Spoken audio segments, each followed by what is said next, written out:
timpani. Everybody in the office. It's not a big announcement enough for timpani? Everybody in the office on pins and needles. Everybody, rumors flying like crazy. Like rumors what? flying. Well, don't. I won't. I was saying everyone's got a different idea on what the big announcement might be. I'll give you the headline in the Post tomorrow. Stern gay. He's a gay American. Yes. A gay American. All right. All right. The announcement is Gary is fired. I've had it with you. I suspected that yesterday. Well, that's part of it. Here's the announcement. I'm gonna play a tape first. Maybe that'll set the mood. All right. This music isn't working for you? Hi, Daddy. Not that one. That sets no mood. Hi, Daddy. Let me play this for you and see if we can't get this discussion going. After a race in which Dale Earnhardt Jr.'s tires never slipped, his tongue did. Live on national television. Well, I don't mean right now. Daddy's done 1 here 10 times, so. NASCAR winced, fining Earnhardt, docking him points, and toppling him from the top spot in this year's overall championship for actions detrimental to stock car racing. It's the latest crackdown on salty language over the airwaves. We want to uphold our morals and values with our fans and with our drivers and within our community. Many in the audience say they're just fed up. From Janet Jackson's overexposure at the Super Bowl to Howard Stern, shock radio's leading voice of vulgarity, to Bono's profane acceptance speech at last year's Golden Globes. That's really brilliant.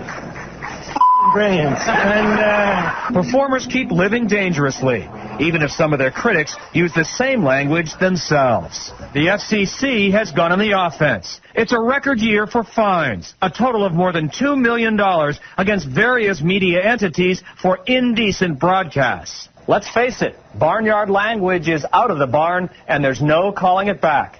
But maybe with so much in the world out of control, the language we speak and hear is something we'd like to think we can control. Some people want television. All right, Where did this report appear? CBS News. Oh, I got to tell you something. I am sick and tired of these reports, barnyard humor, that I'm some sort of out of control, some sort of scumbag. Let me tell you about this show. This show has become the largest, most popular radio show in the world. It is the most lucrative radio show in the world. This show has become the most important radio show ever in the history of radio. You know, and I've said this to you before, Robin. I've said it to everyone. When I was 5 years old, I knew I'd be doing radio, and I knew I'd do something different with it. I don't know. You know, some people have epiphanies in life. I had mine at a young age, and I knew exactly what I'd do with it.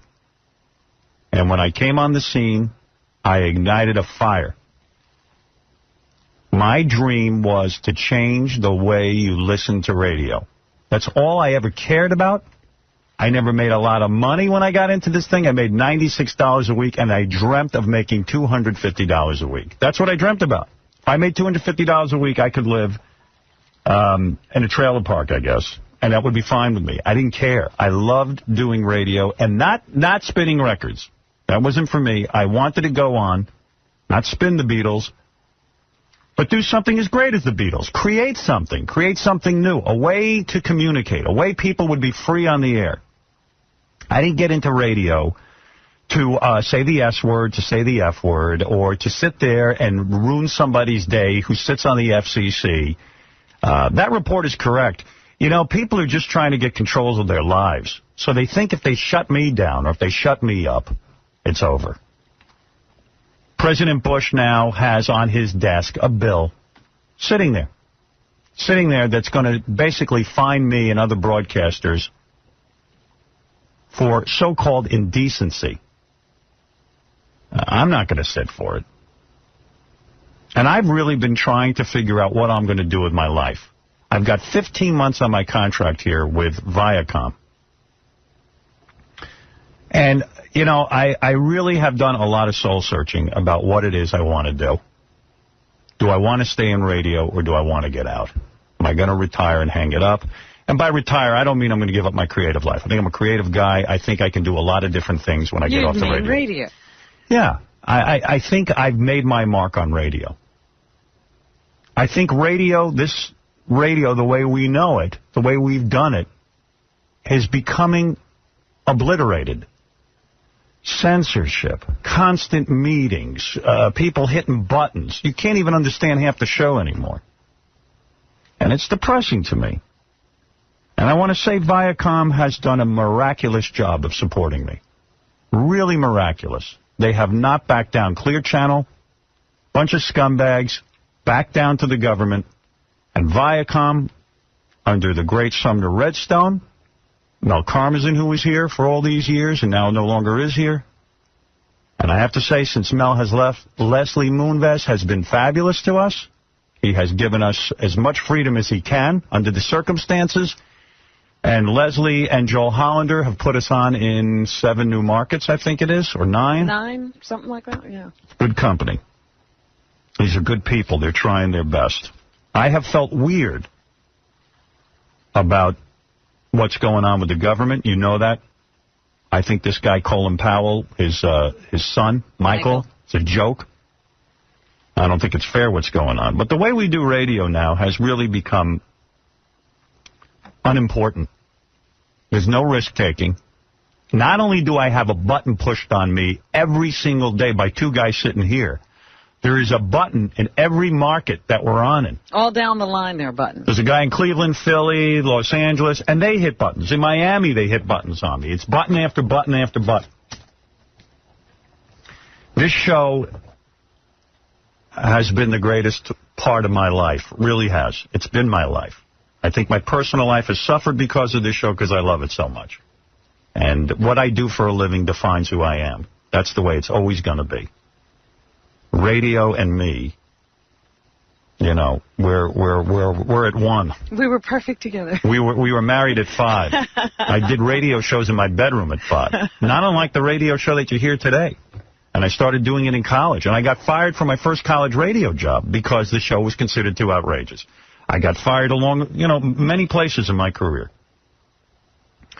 So now I know I have 15 months left on my contract, and I had said to my agent, and I sat down with him in a meeting, and I've had, you know, lots of conversation about it. I said I don't really want to go on with radio anymore. I'm done. And it's not an issue of money. It's not an issue of, you know, people haven't been nice to me. I don't want to do it anymore. It's not fun for me anymore. I think I'm good at it. I don't know what my life's going to be like without it. But I'm ready. You had to do this on the same day that Rodney died? Good Lord. But I'm ready to leave it. Sheesh. Because I sat him down. I said, it doesn't matter to me to sit and do this. I can't keep. It's only going to get worse. It's not going to get better. There's no future in it for me. We started syndicating this radio show in the morning, Robin, and we took it to Philadelphia. We had to prove it worked in Philadelphia. Philly came through for us. We had to prove it again in Los Angeles. It's been nothing but me proving myself over and over and over again, getting the syndication business together. And now you see lots of guys syndicating, but we proved once again, every step of the way this show innovated. Every step of the way, not only in language, not only in attitude. We innovated on how you do business. This show is my crown jewel. We've shown the industry not only how to make money with radio, but how to keep radio real and interesting to people. Relevant, yeah. And keep it relevant. That's right. I'm very proud of the success that we've had here. And this has been my home for, I think, 20 years. I don't know. I'm not good with that. Almost 20 years. So, I was really down. And didn't want to do radio anymore. So, I got approached to do something spectacular. You're going to go into outer space. I'm kind of. That's pretty close. I got approached to do something spectacular. I was approached by Sirius Satellite Radio. And when I was approached by Sirius Satellite Radio, I sat down and I met with some of their executives. And they began to talk to me about what they were building for the future. And, I listened. But I really wasn't convinced to be on satellite radio. 5 years ago, I considered going to satellite radio. I was approached. And the timing wasn't right for a bunch of reasons. But I sat down with Sirius Satellite Radio, and they started to tell me their plans for the future. And I started listening. I said, I don't think I could do it yet. I don't know. It means that radio's biggest star would be leaving terrestrial radio, this kind of radio, and moving to satellite radio, taking myself off the air. At the height of my ratings have never been higher. The revenues have never been higher for this show. This company, Viacom, graciously has said to me, we will sign you for another 5 years. And I hesitated, and I told Joel Hollander, I can't do another 5 years here. It's too restrictive. It doesn't allow me to be myself. And there's no guarantee it won't become more restrictive. That's right. You just don't know. And I'm tired of the fighting. I don't think Tom's a bad guy. Tom is a good guy. But I can't fight with him every day about the button and hitting the button. I can't sit there and be the bitch dog. And he's not the last person. Even if he didn't censor it, there'd be another guy you don't even know hitting a button. So I started to think, what would be the impact if at the end of 15 months, of course I have a contract here and I'd have to honor it, which I will. What if I moved to Sirius Satellite Radio and rebuilt radio? Because I don't think satellite radio right now is a business. It's not. It's not a business. People don't take it seriously. It's like college radio. Yeah. What if I was to remove myself from these airwaves, never to return, and build satellite radio? Build it from the ground up. Be a part of it in a real way, a meaningful way. That would say that satellite radio has arrived. Mm-hmm. Where radio's biggest star voluntarily removes himself from the airwaves and goes and makes a commitment to this technology and to what's going on. It's like never been done. I do believe in satellite. I think satellite is the future of radio. I sat down and I have been for months agonizing over this. Do I stay on regular radio and put up with this crap, let Bush sign his bills, or do we invent something new? Do we go into the future? Do we make a political statement? And 2 days ago, I signed a contract with Sirius Radio, Sirius Satellite Radio. Wow. I signed a deal that will start in 2006 as soon as I'm done here. And I will move to satellite radio. And, of course, I would hope that my team will come with me if they want to, if you want to continue. I couldn't breathe a word of this to anybody because of a bunch of reasons. Some of them having to do with stock and stuff like that. SEC, all that. All that has been removed now? You can say this? I can say it now because I've signed the deal. And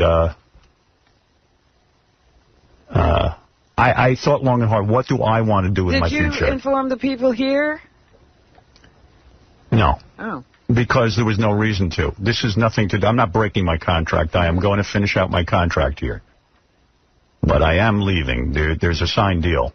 It's a done deal. It's nothing like I'm thinking about it. There's a way to come back. I'm leaving radio, this kind of radio, and I'm going to the future of radio. It's, when you first started to say that, I got very, very sad because it has been a home. It's what you created, and, you don't. It's like building the Taj Mahal and then having to leave it.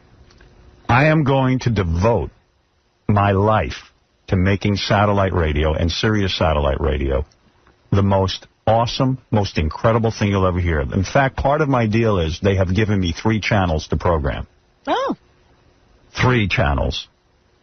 And in many ways, and I've laid out my plan for satellite radio to my bosses, to the people that I'll be working with. Not only have they made a commitment to me that is second to none, but they are allowing me for the first time to program. And, in fact, I'll be doing business with some people that some people I've been at odds with. I'm already making contacts. I haven't contacted a lot of people yet, but some people can expect to hear from me. And I'm going to bring everyone under one umbrella.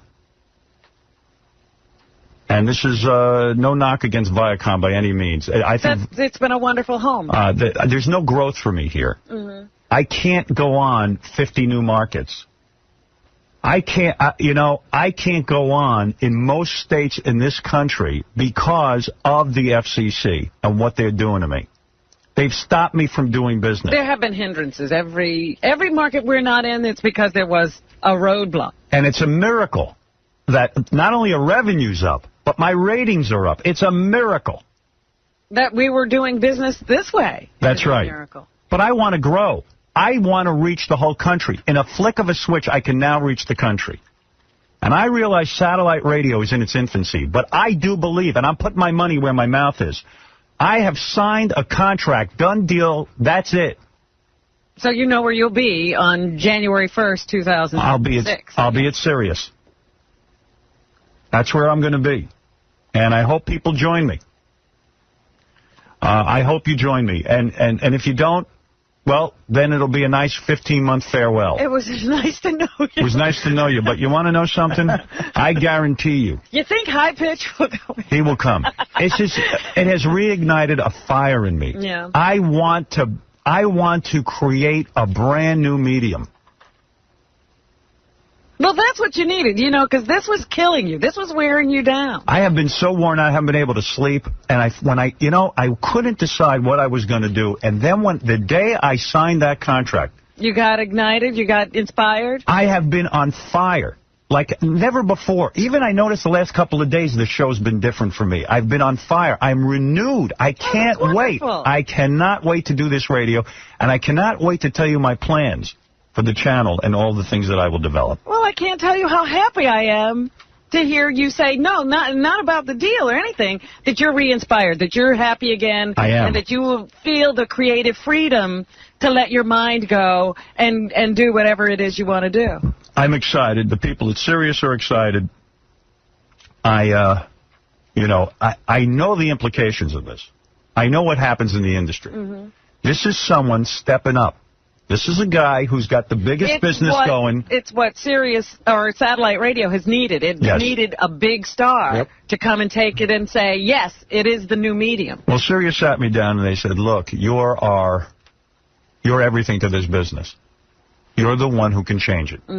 You're the one who can bring people and say, and by the way, they have the NFL and all that stuff, and that's great. But the fact of the matter is, in order for it to become a real business, it has to have something that belongs to it and not everybody else. Now, I haven't even told my parents this news yet. I was tempted to tell them, but they told me that you can't because it could affect the stock price. That if I breathed the word of this to anyone and they went out and bought Sirius stock, then I would be joining Martha Stewart. That makes sense. Right. So that is why I apologize. I'm sorry you didn't tell me, though. I could have... So Robin didn't know? No. No one knew. So this is my big... No one knows. Congratulations. Thank you. So you're telling me that Tom, sitting down the end of the hall, is hearing this for the first time? He's hearing it, and he hasn't run in here. No, I could have, listen, I thought of a million different ways to do this. I could have press released it first, but I didn't want that would have been silly. That would have been silly, and... How the hell did you keep this was exactly the way you should have done it. Now that I hear the announcement, this is exactly what you should have done. Yeah. It's here that you communicate, and it's here where you should first... break that news. 2 nights ago, I sat and tried to figure out how to do this. And I sat with Don Buchwald and the people from Sirius, and I said, how should we do this?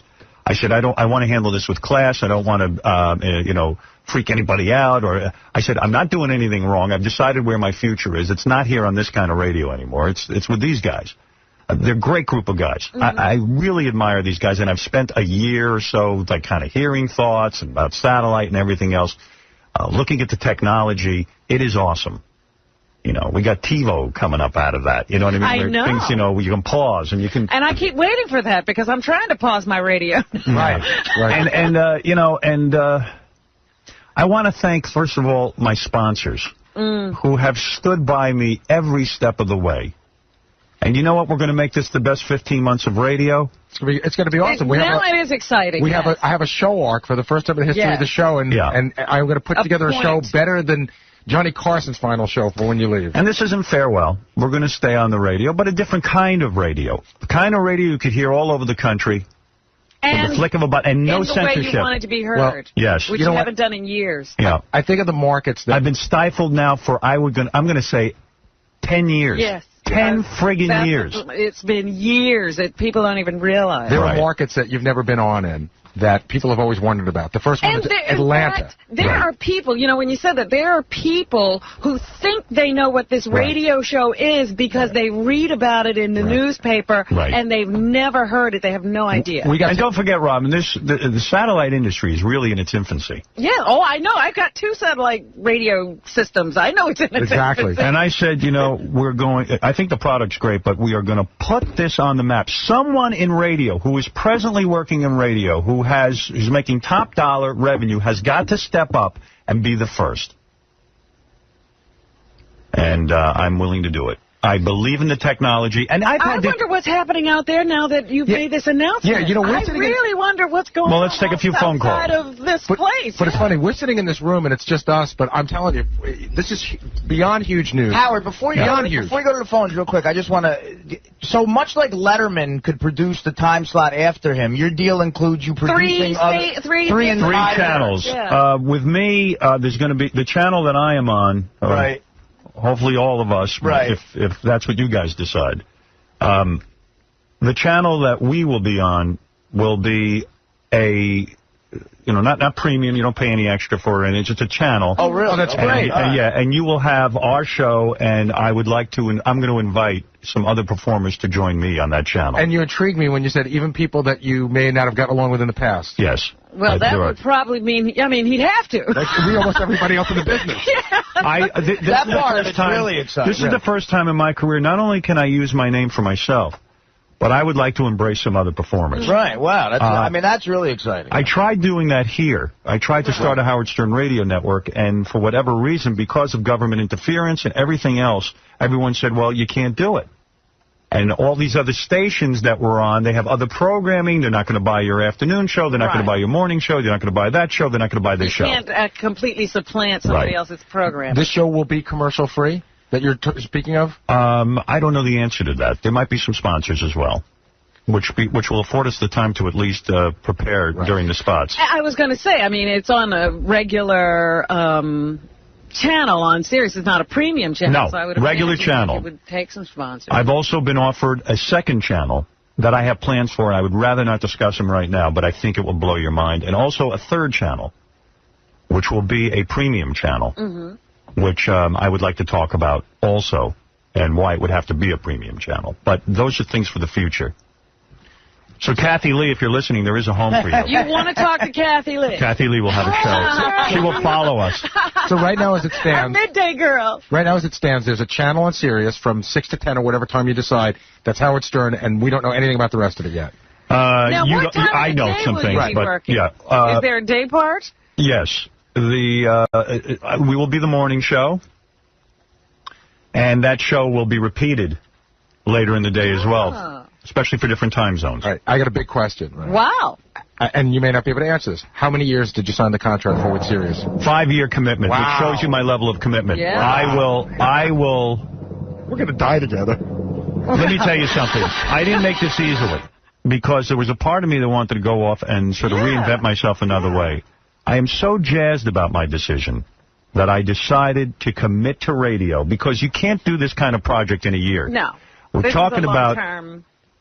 This is long-term. Look at how long it took to build this. Yeah, this is me being the cheerleader for satellite radio. I'm going to be going out on the road and talking to people about it. I am going to take this as a personal mission statement, that this is something that has to be done. Otherwise, these FCC chumps win.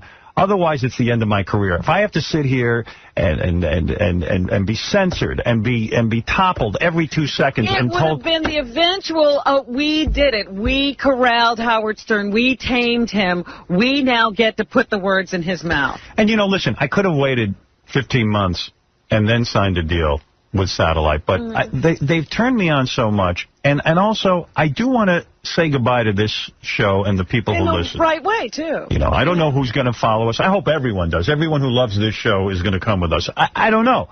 I don't know what the future holds. I'm sure a major part of the audience is but what's very exciting is all the new people in markets we've never been in before. I'm saying I haven't Atlanta, I don't know if I'm going. Well, but I'm telling you, there's some very exciting, and I hate to use this word, synergy involved with some of the assets that word on is Satellite. We've never had that, really. Listen, the commitment they made to me, no one on this kind of radio has ever made this kind of commitment.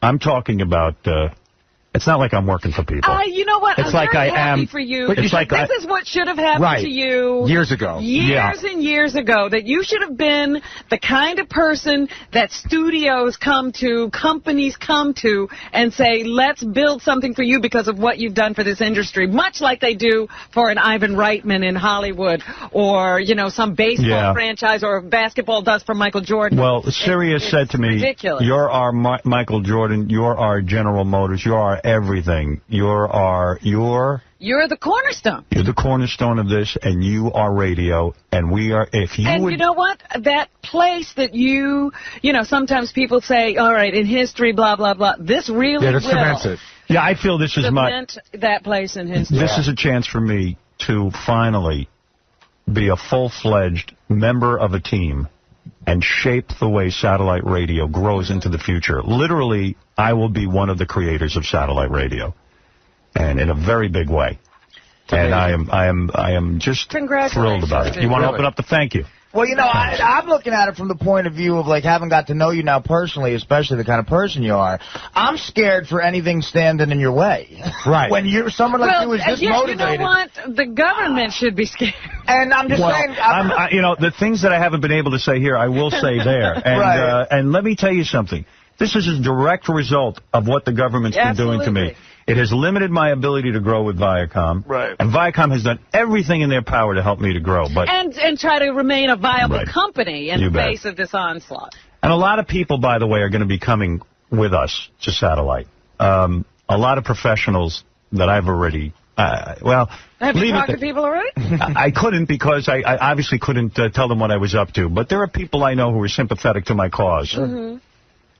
I think about what you were saying earlier. You were on the air in Denver, where we did really well. Right. And we were taken off the air there for something just utterly ridiculous. What? I would think of Richmond, where people harassed the sponsors to the point that they had to leave. Yeah, this is my... listen, I have been harassed by the religious right for so long now. I don't even know how to explain it to you. So what will they do now? They have nobody... They have nothing. You lose, I win. If people come with me, we win. But, in their... And I know, listen, I know it's a pay service. I think it's reasonable if you get 9, because I don't want to do commercial. I'm not here to do a commercial. But my point is, these religious kooks think they've won. They do. They think they drove you off a radio. No.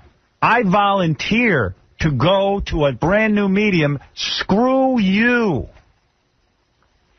They got me off the air in Richmond. They got me off the air in a lot of places. In Florida, lawyers... And mounted big fights in other areas. It wasn't like, most of the markets that we went into easily. They fought on every turn. And my main motivation in this, and I haven't said this yet, it's not a new thought, and I think a lot of people agree with me.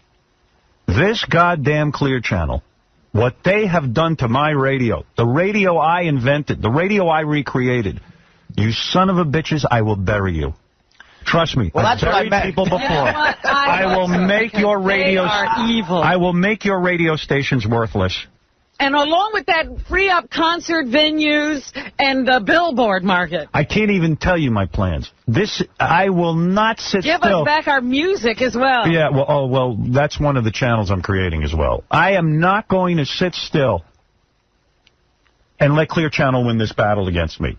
This has gone beyond what I'm earning. This has got to do with the fact that what I built up in radio, Clear Channel made all the money off of, and then they ruined it. It's personal. It's so personal, I can't even tell you. I'm on a mission. You know what? Somewhere there's a Clear Channel executive listening to you right now, sitting back in his laughing, chuckling. Right? Why? And I can't wait. Much like a George Bush at the baseball meeting. Give me 5 years on satellite. Give me 5 years with this company, Sirius, and let's see if we don't make a difference. I know what you're capable of. It's going to be ugly. It's going to be real ugly, and I'm going to work day and night on it. And Larry Mays, I'm your tumor. Oh, yeah, when he gets focused, forget about it. Right. Dominic, go ahead. Well, first of all, congratulate all of you. Thank you. That's right. It's all going to happen. It's not going to take 5 years. It's going to take 2 years, and the stock is going to go nuts at 9 o'clock. Well, I don't know if it will or not, and... It's just 10 to 9. Dominic's got his phone line open. But I've already bought the stock. However... all of us will be coming except Dominic. Oh, we're not having Dominic on the air ever again? No, he's the only thing that Sirius said, you can do whatever you want, but no Dominic. No Dominic? No call. That's right. He just hung up. Marianne from Brooklyn, you're on the air. Howard, I pulled over on the Bell Parkway. Could you believe I'm actually crying, Howard? I'm crying because you're leaving your home and you built it, but I'm crying tears of joy, Howard, because you're going to satellite, and I can't believe it, Howard, that we're not going to lose you. In 15 months. So much. In 15 months, I'll be leaving, and let me tell you, I've had a knot in my stomach for 3 days holding this in. And you know what, Howard? I can't tell you how much you give people like me, regular people who need some outlet to listen to. You don't know, Howard, what you give me. Thank you, Marianne. You give the world, Howard. Congratulations. Thank you. You know what it is? You're going to blow everybody away, and I can't wait. I know radio is in your blood. I love you, Howard. I'm leaving one home, but I'm building a bigger home. Well, that's the thing. It's always sad to leave, because you did. You built a whole industry that a number of people have been, making great livings off of, and, willing to kowtow and do it poorly. Right. But you have to go. Yeah, it's time to go. It's time to build something new. When people were talking to me, they were like, what do you think? I said, there is just no way I can see in my head surviving this way. Do you remember when Superman's parents put young Jor-El in the rocket ship because Krypton was crumbling? That's right. Yes. Same deal. Much like that. That's what I saw. Carlo, you're on the air. Howard, oh my God. Can't believe I got through. Hey, I just want to tell you, man, you got my support. I mean, I can't believe the great news. I'm no fag or nothing, but I was almost in tears when I heard you were going to be on. Well, I tell you what. You better check, sir, your testosterone. I'm not given to religion all the time, but for whatever reason, last night I just said to myself, thank God, because I almost even walked away from this, and I said, I've never been this excited about anything. Oh, man. And I am just so... I realize... You know what I'm thankful for? I'm thankful for the fact that there is something else. Because you were robbed of your light. You were robbed. That's how I feel. Robbed. That's how I feel. We all were. I feel like they took it away from us. And you know what? Before satellite radio had been created, like 3 or 4 years ago when it was created, but nobody thought it would be anything, they really thought they had you. They thought they had you. They were going to push you out of radio, and you had no opportunity. Well, 5 years ago, I had conversation with satellite radio, and quite frankly, I saw the technology was not ready. That if I had gone 5 years ago, it would have been a disaster. They couldn't build the radios fast enough. And it was still, quibbling about just how and where and all that stuff. Yes. John the Stutterer, go ahead. Thank you. Hi.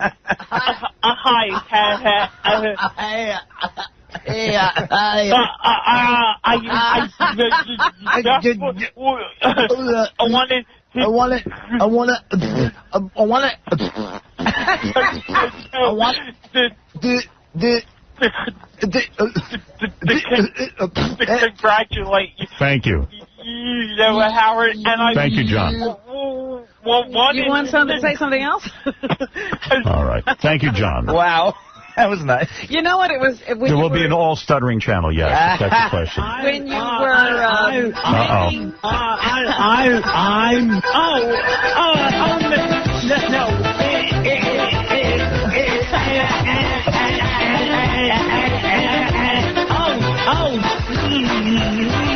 All right. Right. When you were first talking and you seemed to be going in one direction, because for a long time I saw how beaten down you were and how miserable you have been over the last couple of years have been very difficult. Horrible. And I saw that in you. And I thought, you know, he's going to quit. He's going to quit after this contract. I just see that happening.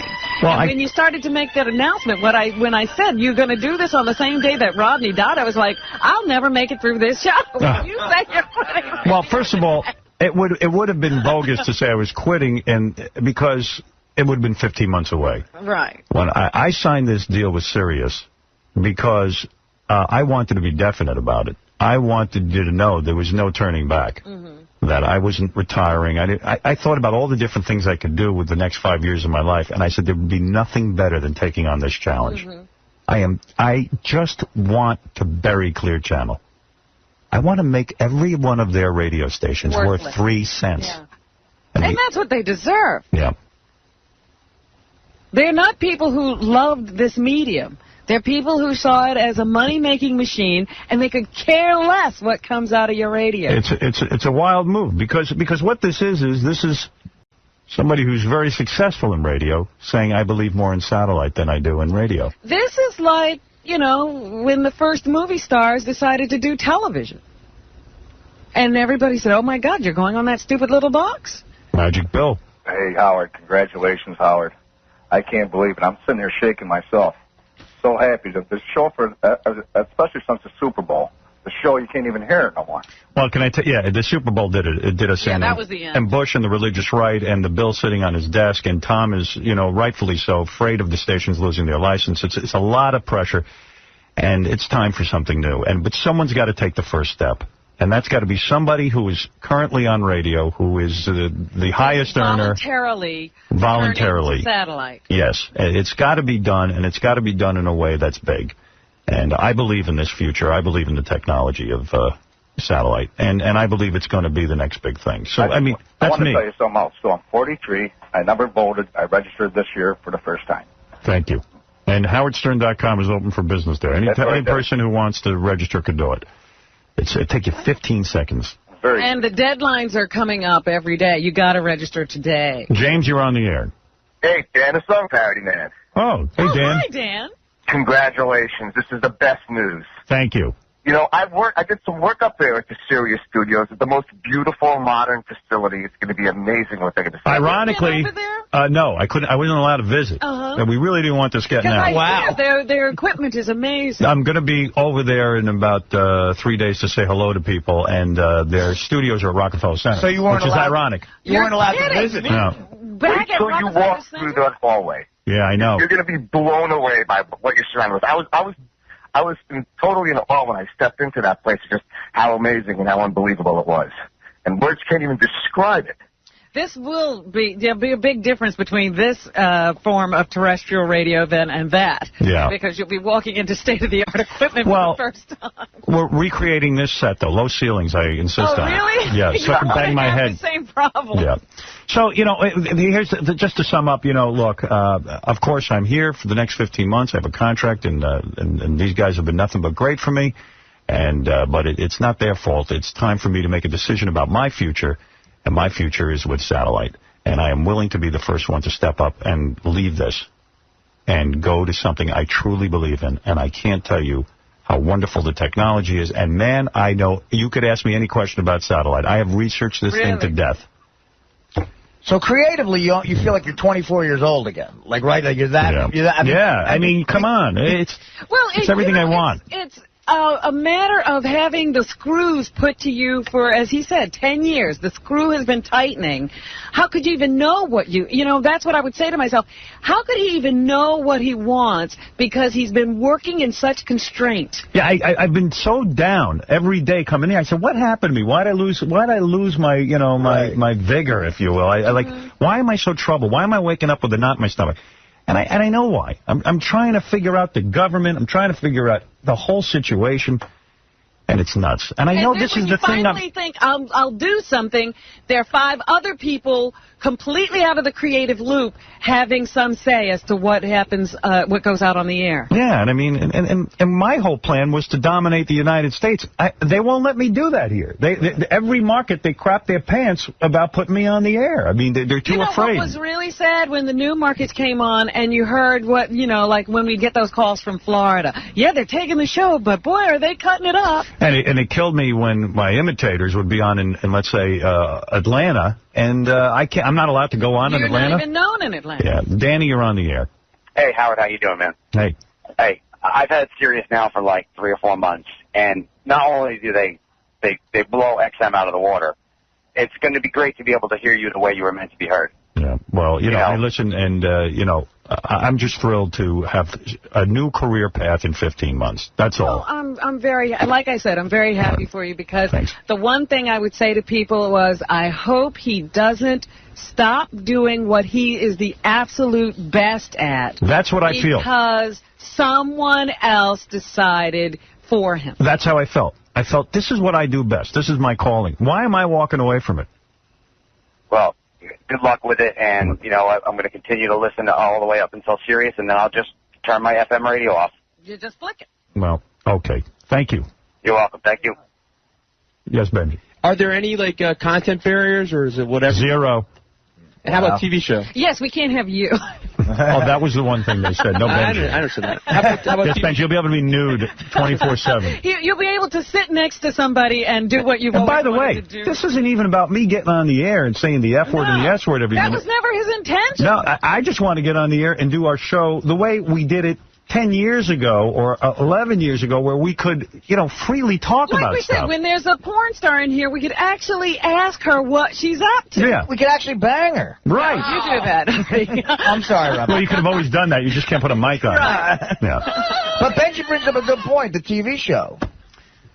Well, we have 15 months. I think there's a year left on my contract with E, so there's 15 months left here. And that'll be up to E whether they renew us or... I'm sure that the TV show we'll see. Ted Hubbard has, those decisions. Yeah, everyone has a lot of decisions to make. But this is my focus, radio. What do you think the reaction will be around here, like Tom and... I'm really wondering that myself. Surprised he's not in here. I would imagine that 99% of the people will approach me privately about coming with me. Absolutely. And I wouldn't doubt that a lot of them will. Really? Wow. Howard, we're talking about manning 3 new channels. Yeah, you're really talking about big a lot of manpower. Yeah, I'm like a major employer now. This is not like when we ran away or, got thrown out of NBC. No. We just took ourselves. This is a whole different deal. Yeah, no, I've been approached by people all over the country begging me, as if I have the inside track and know something, who want to follow you. Yeah, I couldn't even tell Baba Boohai. And I couldn't tell Rob, and I couldn't tell anyone. And in fact, I just got a really wonderful it was a very personal decision. I just got a wonderful phone call from your agent saying, he's sorry that he couldn't tell us all.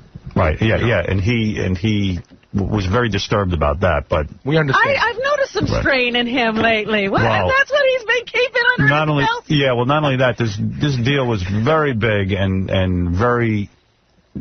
I'm sure. Very life-altering. I'm sure, and that's what I'm saying. Like, I'd be talking to him, and I was just, I just noticed something was a little, he was holding back a little bit. And good news for Artie, I think there's catering over there. Oh, you're kidding. There's going to be food in the green room? We have some rotten bagels in there. You truly are the king of all media now. Well, it's every form of media. You know what? This will be. Yeah. This will be. It's going to be a ride. And that's what I needed. But it's funny. Amazing. The term king of all media you made up one day 10 years ago as a goof. But it's so true now. You live into it. I won't be the king of all media till Clear Channel doesn't exist. All right, we're going to take a break. That's my big news. What a funeral that's going to be. A funeral for Clear Channel. It's a national funeral. That's right. A national funeral where the people get to take back the airwaves. The funeral to end all funerals. All right, that's it. That's the announcement. Well, congratulations. Thank you. Yeah, it's the right move. I'm happy for you, and congratulations. Thanks.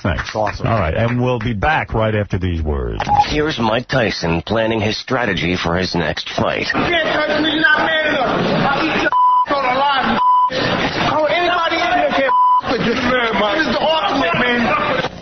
You hoe. Come and say to my face. That's for everybody. Come on, you scared coward. You're not man enough to here last 2 minutes in my world. Look at you scared now, you hoe. Scared like a little white. Scared of the real man. I'll you till you love me. The Howard Stern Show. 95X. I'm Remy Martin. Yeah. This is Yeah. Harris Squad. We just came from out of, the little Howard Stern's office over there. It's crazy. Yeah. I'm like 50%. I got to turn it. There's so much excitement here. Yeah. That, and I know we have a guest lined up, and I'm almost tempted to tell you that I know, and she's going to come in naked, and she says she's a hot model, and she's so hot that she can't get modeling work. She's too hot to be a model. She's too hot to be a model. That's hot. Right. Yes. I've never heard that complaint before. Here's a couple of things from the Howard Stern bulletin board. Yes, what's happening out there? I think this is great, Howard, your announcement about Sirius Radio. We finally get to hear the real Howard Stern show. This is huge for Sirius and you. Now Howard can say his favorite C word. Oh, yeah. Walk, walk, walk, walk, walk. Think of the possibilities. This is huge. Howard is recreating radio once again. I love the comments. If he's going to satellite, effing great. Bye-bye, a-hole, s-hole, radio, a-hole, dump ass. Yes, I agree. I'm not sure any of that even got on. This is huge. I feel like a fag for being so excited. Nah, it is exciting, especially the hardcore fans of this show. Howard, you made a great decision. And usually, this kind of announcement isn't shared the same way. Yeah, it's very joyous for me because now I can be on around the whole country. I can finally also take my name, introducing new talent. I mean, it's for me, it's everything. It's everything I've worked for. It's and some things you've been wanting for years and been thwarted at doing. You bet. Do you want to speak with crack reporter Chauncey Hayden, who's waiting outside with a million questions? Hi, Daddy. Oh, is that fair? I don't know. He's the only one who rushed down here. Should you give Stepping Out the exclusive? No, man. I have to talk to a few reporters today. In fact, I have to leave here at a certain time. I'm sure you got to talk to about 8,000. Yeah, it's going to be growing. I'm sure that list. Yeah, that's amazing. I mean, this is Time magazine cover material. Well, it's going to change radio, and that's what I'm after. I want Death to Clear Channel. I'm all for that. Sour Shoes, you're on the air. Sour Shoes. Well, good morning to you, everybody. And Howard, I just have to congratulate you. You have set the bar for all of us that aspire to be in radio. Ladies and gentlemen, all right, thank you. Yes, Jackie. Hello? Hi. Hi, I wanted to say thank you. I'm 25. I just became political. I registered to vote for the House last week, and now my Sirius stock that I bought 6 months ago has basically doubled within the last hour, so thank you very much. Lucky you. Yeah. Well, hey, great for you, but... How do you know it's doubled if it hasn't opened yet? Hasn't opened. Well, it's in her world. 20 after 9. Nice. All right, hey, Gene, hi, you're on the air. Hi, Howard and the Stern crew. I just wanted to congratulate you on making such a move. And also, just, it's like throwing sand in people's faces because now what are they going to blame the corruption of their children on? Yes. I know. Well, it's not even that. I mean, do you realize, for me, for a guy who started out only wanting to work in radio, and then to see some of the great things we were able to do, and then have it all come like crashing down because of a couple of religious kooks. Mm-hmm. Guys who don't even care that people are being trampled on. They could care less that you're a human being and you're making a living and you have a family and you're just doing your thing. I never meant to hurt anyone, never meant to be that controversial. I always meant to entertain people and make them laugh. And I feel we can get back to that. And I think we can... we can do what we want, and we can be free to create. And thank God satellite is there. Now it's a matter of making it a real business, getting out there and getting people on board. And that's going to be my goal, and that's going to be, I hope a lot of people will be joining me. Well, I, for one, and my husband will be joining you. We're looking into all the satellite stuff now. Remember, it's serious. Howard, serious, right. Right. Do you think anybody involved with the show would not follow you? Whether I'm talking about like on staff as producers or... I would hope. Look, you don't know, but I would think... I would think everyone would want to. everyone would want to. I think everybody enjoys working here.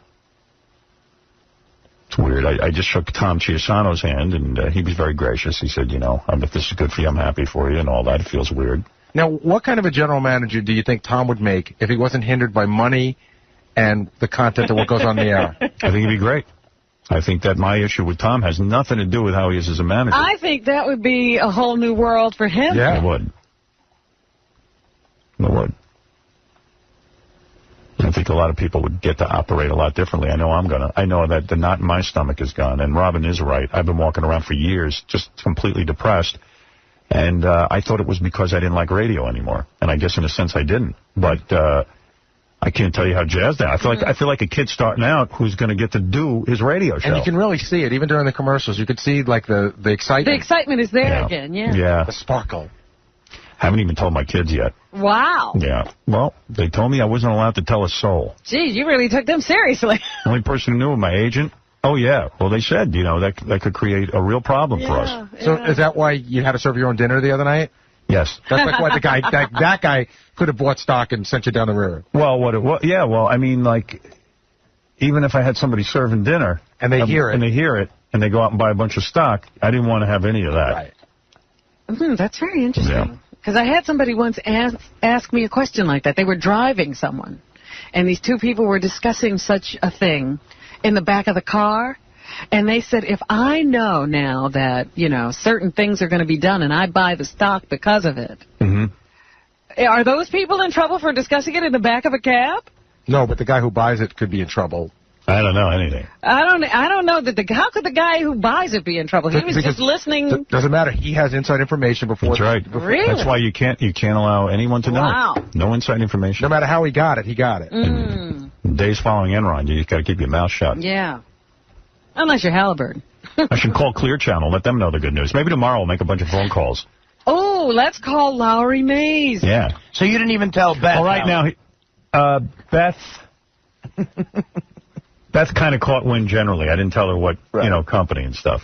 I had a, we're together all the time. No, I know. It's interesting. I was wondering if she had a hint. I got to tell you, everyone was on the edge of their seat when, What did everyone think I was going to say? Well, what were these rumors? Some people thought that it was marriage. Right. That you might be getting married. So no, I wouldn't do that here. I would not make that announcement in front of Robin. Believe me. I've sealed the deal. That will never be It would never happen. In fact, if I got married, I wouldn't tell anybody. That's what I figured. You're probably married already. You're right. I'm just not telling you. Some people thought you were just going to flat out quit. Yeah, that's what I thought. You can't quit if you have 15 months left on your contract. No, but you can announce it. That's why Jay Leno is bogus. Right. He's quitting the Tonight Show in 5 years. No, you're not. If in 5 years you want to continue, you absolutely can, and they just pay Conan off. No, but you could announce that 15 months you're done. Yeah, but that would have meant that in 10 months somebody could have stepped in and renewed me. And then you know what? The problem with that is in a 15-month kind of a situation, I don't know what that does to your sponsors, plans, and all of that. Right. And then at one point when I was talking to you yesterday, we were supposed to have a meeting today, and you said to me, I can't do a meeting today because, the S is going to hit the fan. And then I started to think that it was some sort of a personal issue. Like, at one point I thought you might even be sick. No. I'm sick, but mentally. James, you're on the air. Okay, I think you are the best in radio there ever was.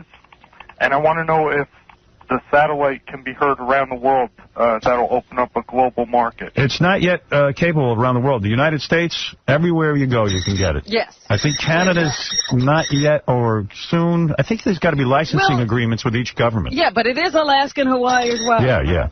I believe so. And I think you should really thank all the audience that listens to your show. You bet, and I hope the audience stays with me. And I want to thank all my sponsors, too, who've enabled me. All the people who've been saying, stay on, keep fighting. Especially my sponsors who stood fast while the religious right continues to attack us. And I want to tell you really quick how when I was in college, I had a professor who made my only task for the class to get an A was to record your show every day. Wow. What do you do for a living? What kind of job can you get having that kind of training? Engineering. I see. And I want to know, what kind of engineer is your engineer on your show? Choo-choo training. Yeah, he used to run a train. That's right. Let's go to Peter. Peter, you're on the air. Howard. Yeah. I can't believe you did this to me, man. What? I dumped everything I had into satellite radio because I knew that you were going to go to one of those channels and I invested in Sirius's major competitor. Oh, well, sorry. I figured you were going to have the impact to change the whole realm of radio. You want to know something? I'll never be as pompous to say I would change the whole realm of radio, but I'll tell you what. I'm going to work day and night to do it. He's going to do everything in his power. Well, just imagine getting into cable television before it became cable television. This Well, is that's exactly how, what you're doing. See, you know, it's funny. I sat down with Mel Karmazin maybe a year ago, who said to me, I want you to re-up with us. And I said, I can't the way it's going. And he said, well, think about it. And he goes, in satellite radio? He says, I don't think it'll ever be a business. Mm-hmm. And I wonder if people are saying that today. Well, you look at all of those. I mean, there's a million cable channels. I remember when they started up, and you say, oh, yeah, I just started this thing called the Food Network, or the This Network, or the That Network, Comedy Central, HBO. Right. People used to say, they just... But it had to be XM, because XM has the car contracts. Well, no, Sirius does too. Sirius has a big deal with Ford. With GM, with Acura, with Volvo. Yeah, well, I mean, you know, listen, one of the reasons I've gone to Sirius is because I thought the technology was sound, and also I thought the guys were good guys, and also it's a business that needs to be built. You know, what everybody's been saying over the years is that, especially this last year, that it's a technology that's sort of plateaued, and it needs a savior. It needs a boost. It needs a boost, and you're it. Sirius is Chrysler, I think, too, and BMW. BMW, yeah. And Chrysler's like selling like crazy. Yeah, you know, and then listen, my thought was that when someone goes to get a car, they'll get the one with Stern. You know, FM hung around for a long time before somebody figured out, play music on it. Hey, Jeff, you're on the air. Hi there, Howard. This is Jeff Rawson from Channel 7 in New York. Oh, hey. So listen, we're all talking about this in the newsroom this morning, and everyone is wondering whether you're leaving broadcast radio for good. Oh, yes. I mean, that's it. That's it, babe. Done deal. Signed, and that's it. 15 months, I'm gone. It's only going to be impactful if I take the first step. The radio's biggest star leaving to go form a new radio. It's bold. Yeah, it would be stupid if you sat out for a year and then said, you know what, I'm coming back and I'm coming to satellite. That would have been ridiculous. I'm done with this kind of radio. It's over. It's over. Yeah. I'm getting a divorce. Well, I hope you're getting a good settlement. What are the details of the deal? You know what, Jeff? I'll tell you what. I'm not going to discuss that with you right now. Right now I'm discussing it with my audience. In the days to follow, we'll talk about that. Well, one other question. Who approached you here? I mean, did you go to them and say, I want to be with you now? No, they came to me. And they said to me, what do we have to do? You're the only guy. They said it to me. They sat me down. You're the only guy who could make the difference. You're the only one who could actually make this a business. I did see some of the wooing. I noticed some of that going on. How did you know the wooing? Well, some of it happened in Las Vegas. Oh, that's right, yeah. So I did see something. The romance has been the dating's been going on for a year. You know, that must be why I missed it, Robin, because it went on in Las Vegas. Yeah, you didn't see it. I didn't see anything. It was happening. Yeah, no, this is... Howard, let me ask you this. What do you think is going to happen to broadcast radio now? Is this the beginning of the end for broadcast radio? I mean, do you think this is the new wave, or is it going to take... Bet your life on it. Bet your life that it's the end. This is the end. This is what it needed. This day. Mark this day. What is today? The 6th? October 6th, yeah. 2004. This is the day that broadcast radio died. FM killed AM. Are you going to try to bring some other jockeys with you? I'm developing 3 channels, and I will be bringing lots of talent with me. I'm not only expanding my role as a radio personality, I will now begin to program and bring under my brand, under the Howard Stern name, and endorse other performers. Well, we wish you the best of luck. Thank you, Jeff. Bye-bye. That, to me, That's revolutionary. That, to me, is revolutionary. It might be the most exciting part about this whole thing. For me, it is. You're going to put your stamp of approval on radio. It's like building your own studio. And I'm curious to see who you like. Like, I don't know who you like. Well, you'll find out. I mean, I think that's exciting. Yeah, listen. I can't wait for the music. There's too much excitement. That's going to be fun. It's Laura Lachter, my administrative executive assistant. Did she know? No. Well, Howard, let me put it to you this way. After Martha Stewart and me getting your champagne ready for you Monday night, but you never told me what it was for. Right. But when I saw those men come into your apartment knowing who they were, I went back to my office and I said nothing to no one. Good. You know what that must have been like? I didn't buy stuff. I didn't tell relatives. I didn't tell my kids. No. Good, because we'd be in jail. I'm getting Exactly. the picture of when... So I just want to show you how loyal I am to you. Well, thanks, Laura, and Laura is always there for me. Yeah, I just get the picture of when Kay stood there and watched Michael get his ring kissed. Yeah. Yeah, exactly. So you even had to lie to us. I wouldn't let Laura even help me with the food. Right. Yeah. And you had to lie to us. That's amazing. Artie asked you flat out the other day, so the champagne was for a celebration. And you said, definitely was. Yeah, no, I had to lie to a lot of people. Yeah, no, we understand. All right. Hey, Laura, thanks. And congratulations. Thank you, Laura. Okay, bye-bye. Wow.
See, I like that arrangement. Excellent. Thank you. And I like the dynamic of you and your son working together. Yeah. He's the type of guy you would have been attracted to, you know, when you were that age, right? How could any girl not be If attracted she hadn't to learned her him? lesson yet. No. Are you getting laid like crazy or what? What's your story? You know what, Howard? I can't pull a girl for the life of me. I can't even get a girl. What? I can't even get a girl to look at me. Get out of here. Honestly, you're joking. I'm a virgin. Stop it. Now you're making a joke. I really know. I wouldn't kid you. I'm not allowed to come to a party unless I bring Ben. Yeah, I can't get him to look at me. It's really terrible. He gets tons of chicks, I bet. Oh, that was a lot of fun. You guys all sound great together. This could work, this whole band. I like it. It's a good arrangement. Now, what made you come up with that new arrangement? But that just must have been an inspiration that came to you in the shower or something, right? No, it was, David and Ben and I were sitting around the house on the vineyard, and I realized that I couldn't quite do it the way I used to do it. Just, vocally, I just don't have the prowess or the notes. So you came up with something new. But also that we actually wanted to do some newer version. That line and so you say. we've done a bunch of songs. We've done about 6 or 7 of the old new arrangements. Yeah, totally. When you say you gave away the things you loved, and one of them is me, I got the chills. That was beautiful. That's a really, really good song. That's a real good song. I wish I had written that song. Yeah. I just don't have the sensitivity. I could have written it today. You told Dick Ebersol who that song's about. He's the only one who knows. Oh, yeah. He paid $50,000 to find out who that song is about. It's true, but he brought over 9 of his friends. He did. Oh, yes. So there are 9 people who know, 10 people who know. But they all were made to sign confidentiality clauses. Do you know? No, I don't know. True. I don't know, and I'm so sure that I'd be hideously disappointed unless it was you. That I don't even want to know. It is me. I'm your father. I mean, why? I didn't want to tell you that. Why the hell not? Did you know that? Do you ever say to your mother, "I'll step in for you with Dad if you do tell me this"? I mean, it's a way to bribe her to tell you who. No, that's I mean, about. she knows that I will do anything that she asks me to do, and so does he. I'll do anything either of them ask me to do. It's just a matter of her not wanting to put me on the spot. I think. Isn't it elitist though for somebody to get the information out of you as to what that song is about and who it is about, making someone pay $50,000? What about your real fans who can't afford the $50,000? The $50,000 was not for me. But you agreed to it. A charity, silly. I don't care. It's elitist. You should tell your true fans now who this song is about. Howard, so many people know. Oh, they do? Then she would have to In pay. fact, would she I have will to tell give the you, money? but not on my... Well, no, here's the thing. Would she have to give the money back to Dick Ebersol now if she said it on the air? No, absolutely not. I say that's fine. I think she would. We have to read the fine print. Is it possible this song is about a woman? You have hooked up with women. I'm sorry, Ben. I don't mean to shock you, but your mother has hooked up with women. women. I know this for a fact. Somebody has to, since I can't do it. Right. How many women? I recently said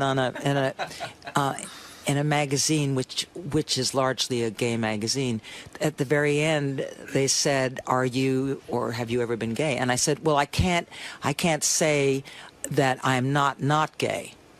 Is Jill Delabate a lover of yours? Jill is a lover. She is. You really have made love to women, famous women? Have I made love to famous women? No. Is that a lie? No. In front of your son? No, it's not a lie. I have been come on to. Yes. But I was too uptight. When did you try it? I was too uptight. You've never tried it with a woman? No. Oh, I see. But I wish very disappointing. I wish that I had. I think I'm too old for that. I mean, I have a fantastic boyfriend now who's almost a woman. This guy you're with now is a doctor, right? A surgeon? Yeah, he's incredible. You like him, Ben? I do. You do? I read that you go into the operating room with him. He operates on children, and you sit there and hold the kids' hands. Is that allowed by law? I don't hold. I Carly Simon in the operating room? I can't hold their hands because my hands aren't as sterile as they should be. But I wear the cap and I wear the blue suit and everything. And you're in the operating room. And I'm in the operating room, and I sing to them while they're going under anesthesia because they're scared. And so does he ever allow you to sew them up or to do actual perform surgery? No, but I sew him up a good deal of the time. You really dig this guy, huh? I do. You're happy? Yes. You gonna marry this guy, or are you? I don't think so. I don't think marriage is in my future again. Are you done with marriage? I think I'm through with marriage. Even though if I was going to marry anybody, it would be him. And when your boyfriend is operating on these kids, do these kids ever look up and go, "Hey, who's this crazy chick singing? I'm trying to get operated on." Probably. They're probably a little nervous, right? Except that the good thing is, and what I really love, and what I want probably to segue my career as a singer into is working with him in the hospital, because I'm there when they wake up too. Because it's the anesthesia. I would love for you to be in the hospital when I'm operated on. Are you kidding? And singing to me? I'd be like, wow, Carly Simon is singing to me. Yeah, you count down from 17 while you say that. That is beautiful. Now, there's a new album out, I understand. Carly's new album, The Kind of Love. This Kind of Love. This Kind of Love is in stores now. And for Carly's upcoming tour dates. Smart. You have an up-and-coming tour date You have upcoming tour dates. Go to carlysimon.com. So you will be out on the road. Well, this is... You will catch up to James Taylor in terms of net worth. Very dependent upon... I have a deal with Starbucks.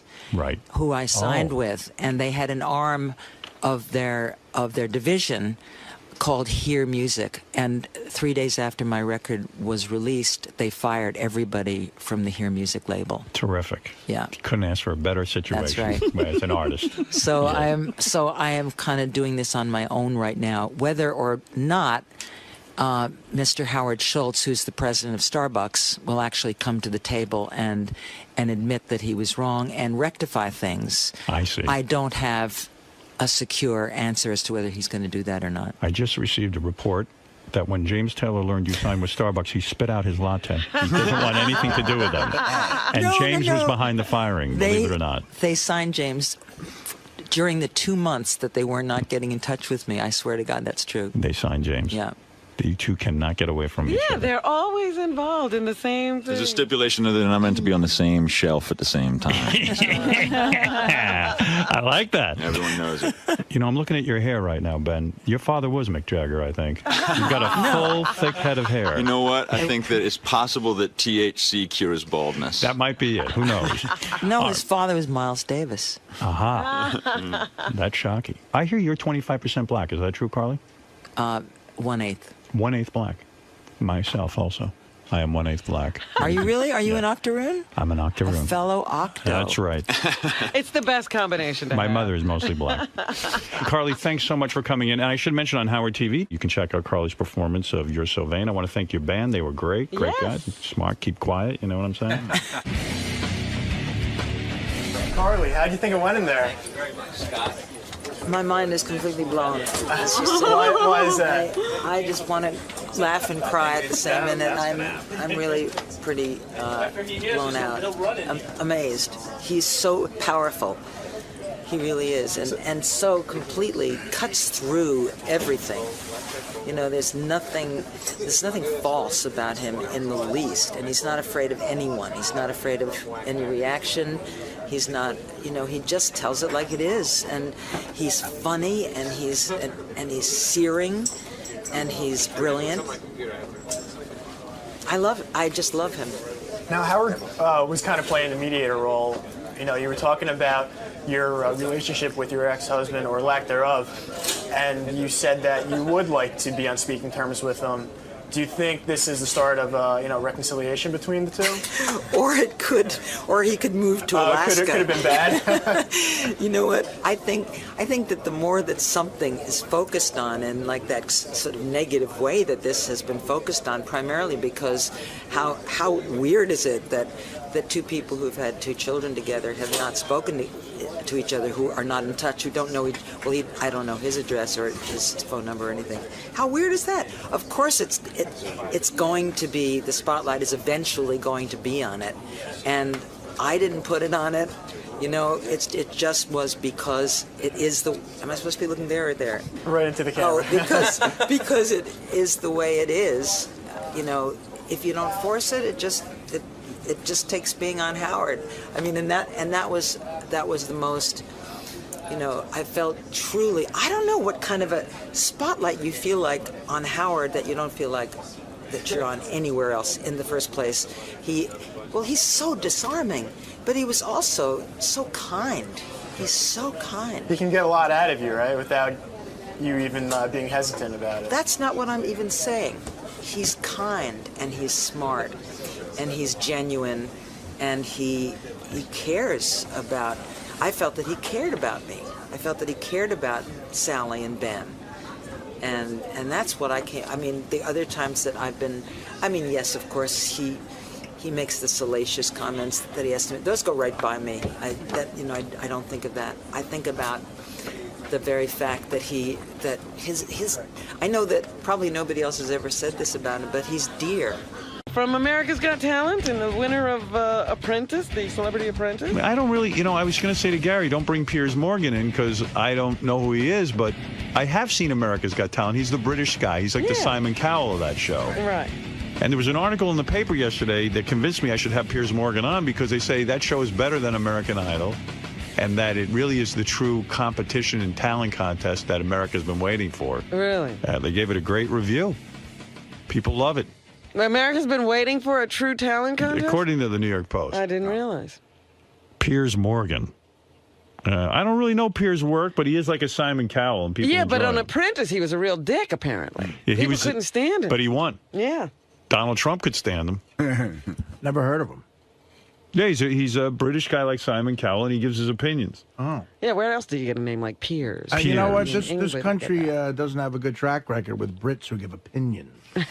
Okay, I'm Piers Morgan, a judge on America's Got Talent, in question marks. Why am I here? Because it's a lifetime's ambition. I've spent the last 43 miserable years of my life waiting to go on the Howard Stern Show. And I finally got the call. And I've met the Queen of England 4 times. I've met presidents. I've met Nelson Mandela. I've hung out with Tony Blair. This is it. This is the big one. I'm not nervous through fear. I'm just nervous through adrenaline, excitement. Biggest moment of my life. Hey, Piers. How you doing, man? Howard, how are you? Good to meet you. Good to see you. Pleasure.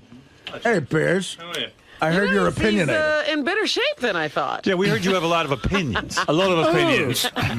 Good to see you. I thought he was kind of a blubbery guy, but he's in good shape. I wasn't going to do this show, Howard. People told me you're quite popular. I hadn't really heard of you, obviously. I did. It's Howie Mandel, right? Howie Mandel. No, I wasn't sure, but... Because Simon Cowell must have mentioned to you. He's done the show a couple of times. He told me, he warned me. He said, don't do it in a million years, for God's sake. He'll rinse you to hell. But I said, you know what? I like Simon Cowell. I actually got Does along... Simon not like doing this show? He loves doing this show. My God, when I told him I was doing it, he was furious. The great thing about Simon Cowell was I had in all 3 judges once on the show, and I did the bit that they were deathly afraid of. I brought in a singer to audition for them, and I said, just evaluate this guy as a kid for my audience. And they were like, oh, he's horrible. He's awful. He can never have a career in the business. What they didn't know was this was a guy who had just sold how many records? Oh, God. 10 million? Something like that. Yeah, he had a huge hit. He had a huge hit going, and they were like, oh, and Simon was like, we oh. That's him. That's him. Well, the best story, you'll like this. The guy who won America's Got Talent last year, which I know you don't watch, but it was this big ventriloquist guy called Terry Fator. So Simon says, oh, ventriloquist's not going to make me any money. God, forget it. Leaves him, right, just to go off and fend for himself. Right. 2 weeks ago, he signed a $100 million deal at the Mirage in Vegas. Is that right? Biggest Vegas deal in 5 years. Yeah. Simon would not sign Simon him. doesn't get a dollar. It's one of the funniest stories of the year. $100 million. $100 million. Shows how much he knows. Why was the guy so good, the ventriloquist? Like, I love ventriloquism. Well, the twist he had was he does singing impressions himself, and then he does ventriloquism through the puppets. And 2 years ago, he brought them together and does singing impressions through the puppets. Right. So the puppets, like Turtles, sing Dean Martin, but he's brilliant. And it's an amazing act, but Simon just never got this. To him, he wasn't a singer, he wasn't 19, it was never going to happen. He's a puppeteer. Fantastic, yeah. Yeah. And Simon could have signed him and actually participated in the $100 million deal. He could have had a big cut of that money. He would have been the manager, so to speak. Exactly. Yeah. Wow, no kidding. If he'd been a singer, Simon would be laughing all the way to the bank. But because how do you get a cool job like yours? I think your job is really terrific, that you could sit there every week. What were you doing before? Yeah. I was a tabloid newspaper editor for 11 years in England. Oh. Yeah, so, I mean, you're a legitimate guy. You've been in the business, sort of. Yeah, I used to write crap about Simon, and he sort of admired my work, and eventually I got fired. I mean, you talk about the guy who's been fired from the baseball team. So you would write bad things about Simon? Of course. And so Simon sort of co-opted you in a way and brought you into his organization to shut you up. Yeah, his exact words were, I need somebody even more obnoxious than me to come and judge this show, America's Got Talent, and I can't give anybody more vile than you, so do you want to start Monday? I said, where is it? He said, Hollywood. I said, get me out there. What are the kinds of things you would write about Simon Cowell? I mean, you found him to be grating and obnoxious? Yes. Yes. And you would write that, and now that he is your boss, in a sense... Now I've had a dramatic sea change of opinion. I think he's a handsome and powerful man. So everyone can be bought off. The worst thing about him is that we went to, you'll know this place, Stringfellows in London, right? It's like the Scores of London. Right. It's about a year ago. This sums up my relationship with Simon. So we go in, and all these girls gravitate to Simon, these lap dancers, like a sort of, like the ultimate babe magnet. Well, and I'm he's a rich guy. Right, so I'm sitting there on my own. He's there, worth 150 million, blondes everywhere with pneumatic breasts. And I end up with one lap dancer comes to me who's Polish and wants to read me weird Eastern European poetry. And it just about summed it up. I look at Carl, he's got 17 blondes crawling all over him. I get the Polish lap dancer who wants to read poetry. But now with the success of the show, you certainly must be getting some. You divorced your wife recently, right? I did. Right. You got successful. Is that part of the success model? I think it was successful for her, she'd say, yeah. Yeah. Did you have to give up half of your money? More. Really? More than half. Did that just break your Never heart? get divorced in England, Howard. What are you worth that you had to give up half? More than half less than I used to be. So you're a millionaire, right? Pardon? Are you a millionaire? Dollars or pounds? Pounds. Yes. I was both. I was only playing with it. The thing is, though, as the editor of a newspaper, you don't get paid a lot of money. So I imagine with this TV show, you must be getting paid something. Yeah, I used to get paid. You get paid pretty well as an editor, but it's nowhere near as much fun. I mean, God, the idea that I now roll around America just abusing people and get paid for it's fantastic. It is fantastic. And to be on the game show, you don't really have to sit there and find the talent or do all the work. You just sit there and judge, and then your day is over, right? Yeah, the only thing is you do need eventually, through all the train wrecks, to find something that is apparent talent. And I must say, the premiere last night was pretty good. I mean, we found 3 acts that I would say, people talk about the success of it and why it's different to Idol. You don't get a show where you have the range of madness and then talent that we had last night. Someone said in the paper yesterday, the reason your show is better than American Idol is because you, first of all, don't have an age limit. Mm-hmm. That was the key. Yes. That anyone could enter. Any age, any talent. And they said any talent. Right. That's as we the beauty part. That is not just singers. We had a guy. A ventriloquist could not win American Idol at a certain age. He's not even getting We had a guy, I think it was Chicago, comes out. He's a 7'2" giant called George. So we said, okay, what's your talent, George? And he says, right, what I'm going to do, I'm going to drink milk through a large straw through my nose and wrap it around my body. Okay, and there's a twist, he said. He's enormous, this bloke.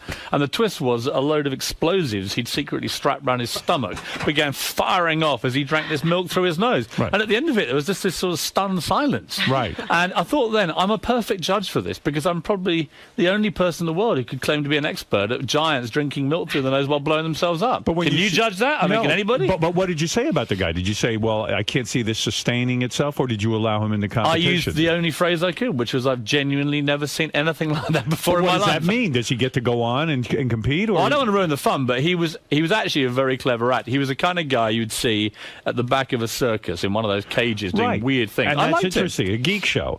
So the fact of the matter is that guy could go on and win, couldn't he? Yeah, you know why? Because he's entertaining. And he could do something like that every week. The thing I love about this show compared to the singing shows, you've got to be the best singer, right? The dance shows, you've got to be the best dancer. Our one, you've just got to be incredibly entertaining. It doesn't matter what you do. I don't care, but if you're boring, you're going. How did Is there an audience vote component to it? Oh, this is the best thing about it. Okay. The audience for this year, we went to these big theatres around America, and there was it was like a Roman amphitheatre. Right. And they were able to chant, off, off, off. I mean, it was brutal out there. Absolutely brutal. They say that's the other strong thing about the show, the chanting, and the audience is really amped up. It was electrifying. And it's electrifying bad for the bad ones and great for the good ones. And you get this emotional roller coaster goes on in the auditions, which is unlike any other show. I mean, it's a weird thing to be involved in. I will start watching it. Sharon Osbourne's on. I used to have Sharon on my show. Sharon loves you. I used to have Sharon on my show way before America even knew who she was. Right. She was very heavy at the time before she had her stomach stapled. And she used to come on and rip people a new a-hole constantly. Oh, she was a good fighter. She was a real good fighter. And I got to tell you something.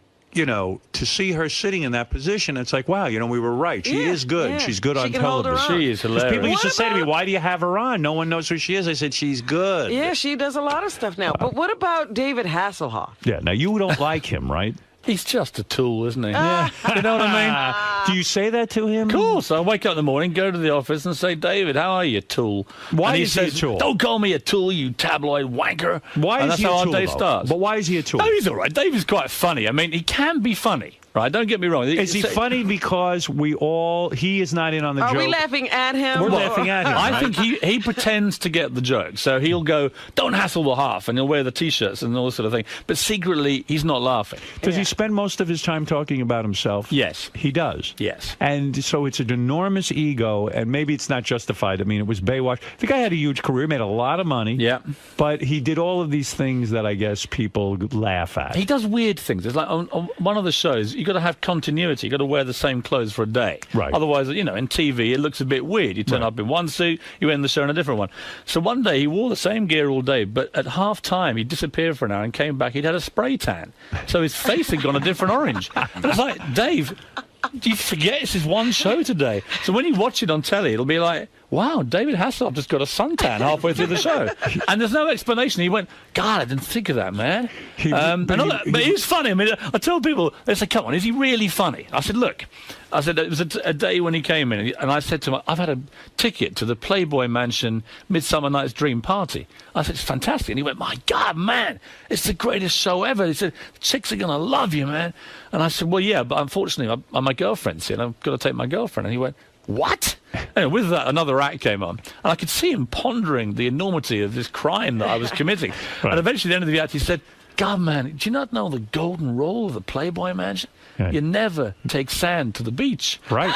There you and go. That was funny, right? And I was like laughing, saying, that's a genuinely funny line. Well, you know what? I happen to agree with him. Yeah, he's right. What the hell are you doing bringing your girlfriend to the Playboy? Well, there was a moment about 2 o'clock in the morning in the grotto, and I totally agree with him. But anyway. I remember when I first heard that line 80 years ago. Is it that old? Yeah, it's very old. So what is it Okay. like when now you're having success on American television, you're getting well known, you're no longer just a newspaper editor, you go home and you announce to your wife, look, honey, you're out the door. That's well, no, it was more a case of that happened 9 years ago. So. Oh, did it really? Oh, yeah, yeah. So this is before you were well known. Oh, yeah. Well, I was well known in Britain, but as a nasty tabloid editor, so I've always been pretty well reviled around the world. There's no problem And there. do you have the hot girlfriend now? I mean, is Very she hot girlfriend. Where did you meet this broad? She's a journalist. Yes. Yeah, if you're going to dance with the devil, really, it's just easier. Newspaper or television? Newspapers. The TV ones, I mean, like, you look at these chicks on Fox News, one has better legs and body than the next. Well, I've told her she's my pre-fame girlfriend. Right. Apparently you have to get one of these in Hollywood now. My agent said that you need a pre-fame girlfriend and a really hot one when you really make it. So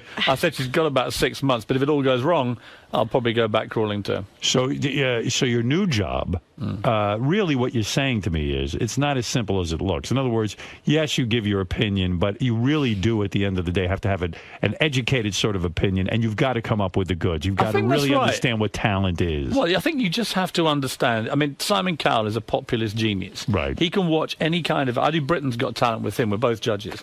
And his instinct for watching an act after 10 seconds and saying, is this going to work for the public is incredible. Right. When I judge it, I tend to do two things. One, you don't want to put just through all the acts that have just got great talent and leave it there. You've got to have entertaining people as well for the semi-finals. But ultimately, you've got to have a final where someone can win and America goes, wow, that was real talent. Right. We had a judge once. Remember when we did our film festival and we had a judge and we had to give our opinions and stuff like that? Yes, and I found it very difficult, actually. Yeah. It really is, because you do feel the pressure. Like, what if I'm wrong? What if I really don't know? I mean, I think American judges, from my experience of watching them and working with them, David and Sharon, David in particular, but he doesn't like getting booed by the audience. He doesn't like being critical. And I get that. Americans are basically nicer people than Brits. The reason we all get farmed out here on this evil Brit judge factory is because we are more comfortable with saying to people, that was terrible. You know, because we're just It's a hard thing to do, to say to someone, you really have no talent. Yeah, but I think it's a fairer thing to do. The worst thing to me is to say to someone who's terrible, hey, you were really good, you got potential. They Because go then away they and say, waste their lives chasing living a dream they can't have. Yeah. You did The Apprentice. I did. That was fun?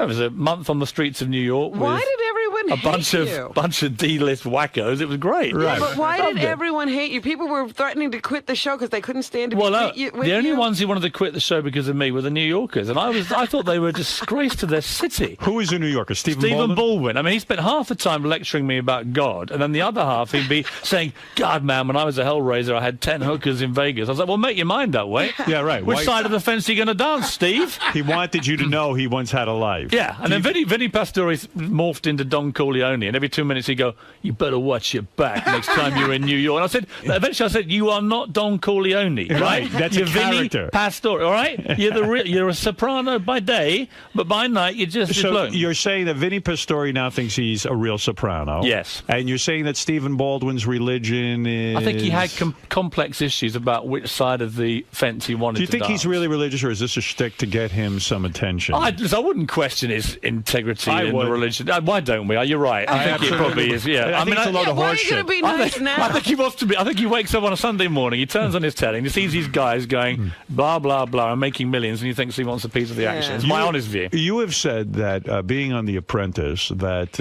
Ivanka, the daughter, Donald's daughter, is so beautiful that you almost couldn't concentrate on being on the show. I couldn't. She was dazzling. Stunning. What a catch, huh? Oh, my God. And single, someone told me, right? Yeah. Yes. I mean, that could be my next reality TV show. Did you put the moves on her at all? I tried everything, but she was batting me away firmly. Would you consider dating her? Is she too young for you? Ivanka, if she begged me, but she'd have to beg. How old a girl are we talking about? Is she 20-something, right? I think she's like mid-20s. How old a guy are you, man? I'm 43, but I look younger, right? So would you date a girl in her mid-20s? I have dated a girl in my mid-20s. You have no problem with that? Absolutely none at all. Right. So how low will you go? Will you go to 18 years old? 22. 22 is your cutoff. And Ivanka fits the bill. Absolutely. What a catch that is, She would be. I mean, good-looking, money, the Donald whole at the deal. wedding. Smart.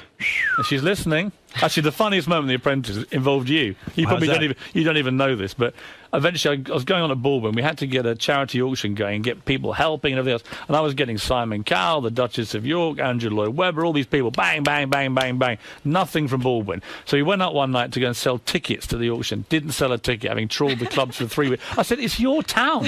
Surely you can find one person you know will buy a ticket. Anyway, eventually he said, okay, I know what we're going to do. We're going to get some publicity on Howard Stern. He's an old friend. He'll take me on. Blah, blah. So we set up this thing downstairs with your guys, and we're waiting there with the cameras, and I know what's going to happen. And as the seconds tick by and the minutes go by, and Steve was just praying you call him, right? He's just praying. Please, Howard. Blew him off. Save my career. And at the last minute, it was like, something's just come up. And he just sat there staring into space. And I was like, so your only call. The only contact you said you had in New York just blew up on you. Yeah, man. I blew You waste that's great. of space. I had no idea I did that. And you brought me so much pleasure, Howard. Now you know a lot of people from being an editor at a newspaper and all this stuff.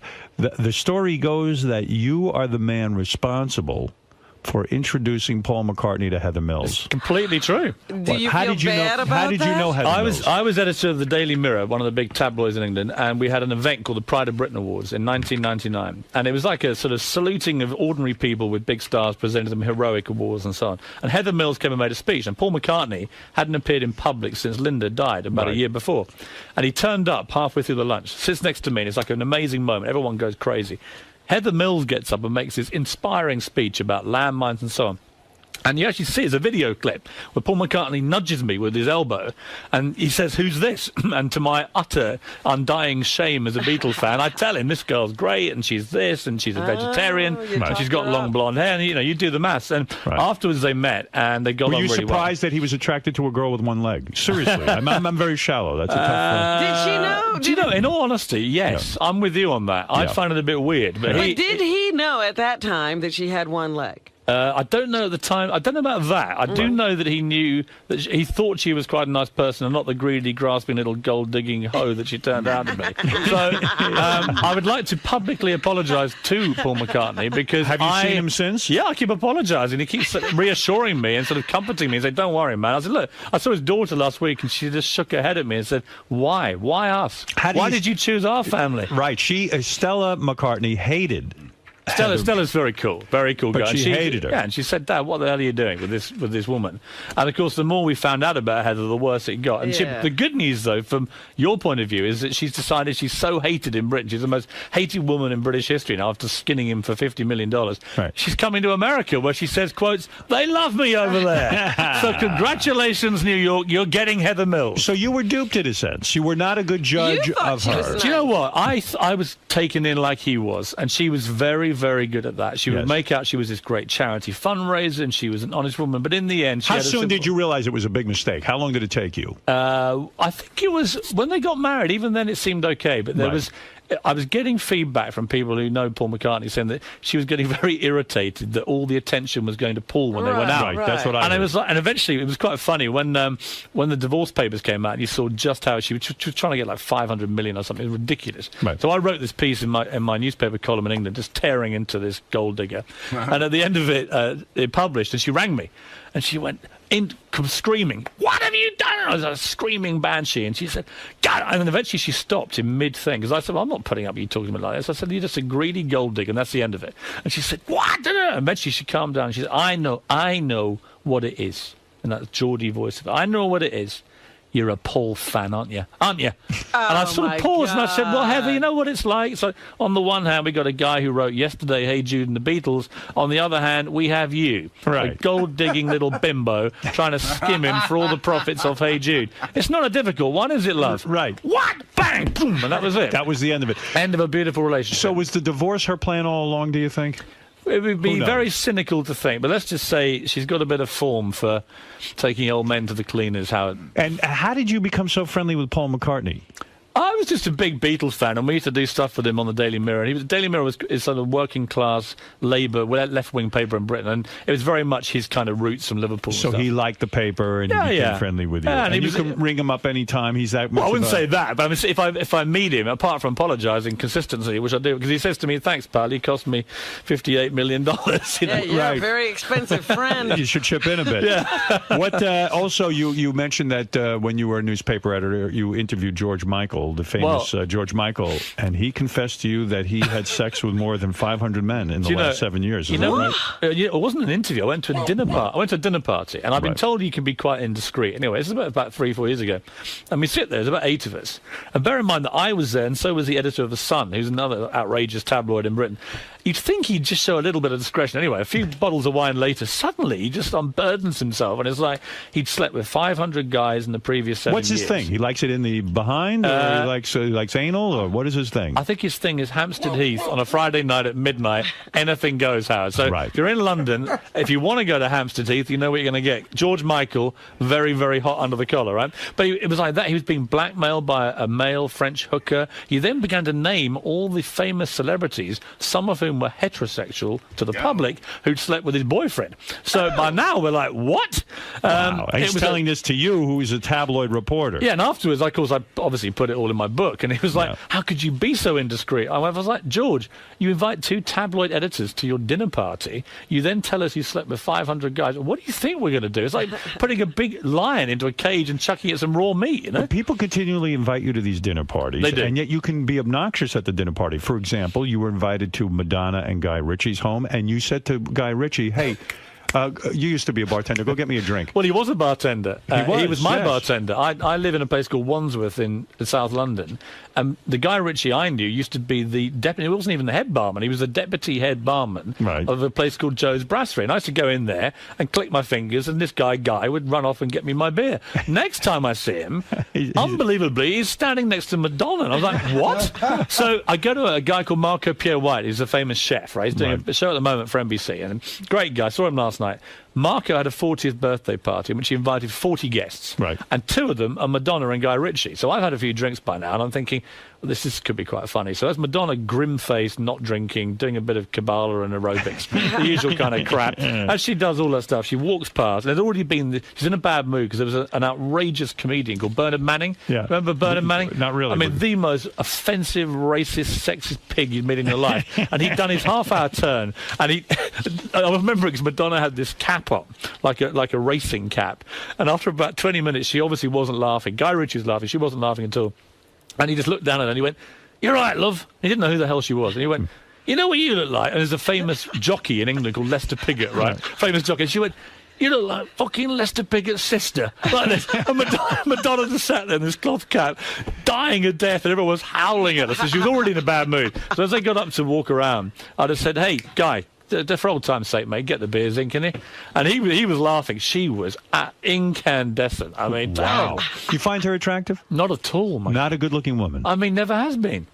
You don't like her? And you know what? 50 years old, put the clothes back on, love. Yeah? Is Guy Ritchie a... He's all right. He's a cool guy. A good guy. I like him. Do you think he's in the marriage because he's in love with Madonna, or is he a guy who wants to... I think you'd have to be in love to stay in there that long. I mean, I like Guy Ritchie. He's a good bloke. I just find her it's just demeaning to be doing it at 50. Put the clothes back on. Let your kids do it. You know what I mean? That's right. She's too old for that. Yeah. Did you put the guys that George Michael outed in your book? Well, I couldn't put them all in because some of them it would have been a bit of a surprise to their wives. Who'd you put in there? Who did we put in there? I think I better be careful here. I mean, did you get sued over the book? No, because I was careful about different laws here and there. Has your book been published here? I just don't think it'd be wise for me to start rattling off the names of famous Hollywood men who are married. Only the ones that are in your book. I'm just trying to think who we put in there. Maybe you better be careful. I think I better be careful. Let's put it this way, Howard. I'm happy to name them. That's great stuff. Well, Piers, you're doing well. Let's face it. Piers Morgan is on America's Got Talent Tuesday nights at 9 o'clock on NBC. You're clearly in the zone. I mean, it sounds like you're becoming America's favorite. I don't like that. Say that again. America's favorite. Thank you, Howard. Piers Morgan, I'm happy to meet you. Can I say I've met everyone, right? Nelson Mandela, the Queen of England, Tony Blair, Arnold Schwarzenegger. When they told me Howard Stern wanted me on his show, greatest moment of my career. Oh, isn't that Kid great? you not? Thank you. Read your book, watched the movie, listened to your shows back in England. Thank you. This is the career highlight. And how, and where are you living now? I live in London and then LA most of the time doing the talent show and stuff. You got a big house? I mean, you must have a big spread, right? Of course. Unbelievable. Getting bigger by the year, Hab. And when I get one as big as yours, I'll be dying a happy man. And you've had sex with 2 women at the same time? No. Not yet. No, but I'm hoping if I hang out with you a bit, I might get a bit nearer that. You're a judge. How are you in the sack? Very, very, very good. I asked Lennox Lewis that question because Lennox was on The Celebrity Apprentice, and I do interviews for GQ magazine, and I always say to everybody, "Are you good in bed?" Right? It's just a great question because whatever they say, Lennox Lewis, the boxer, and Lennox just went, "No." I looked forward. I went, "You don't argue with Lennox." And he went, "No." And there was a long pause, and he went, I'm great. What makes a man great in bed? Stamina, willpower, selflessness. Forget all that. You just got to be hung like a donkey, right, Howard? Are you hung like a donkey? Absolutely. Really? Yes. How many inches? How many are you?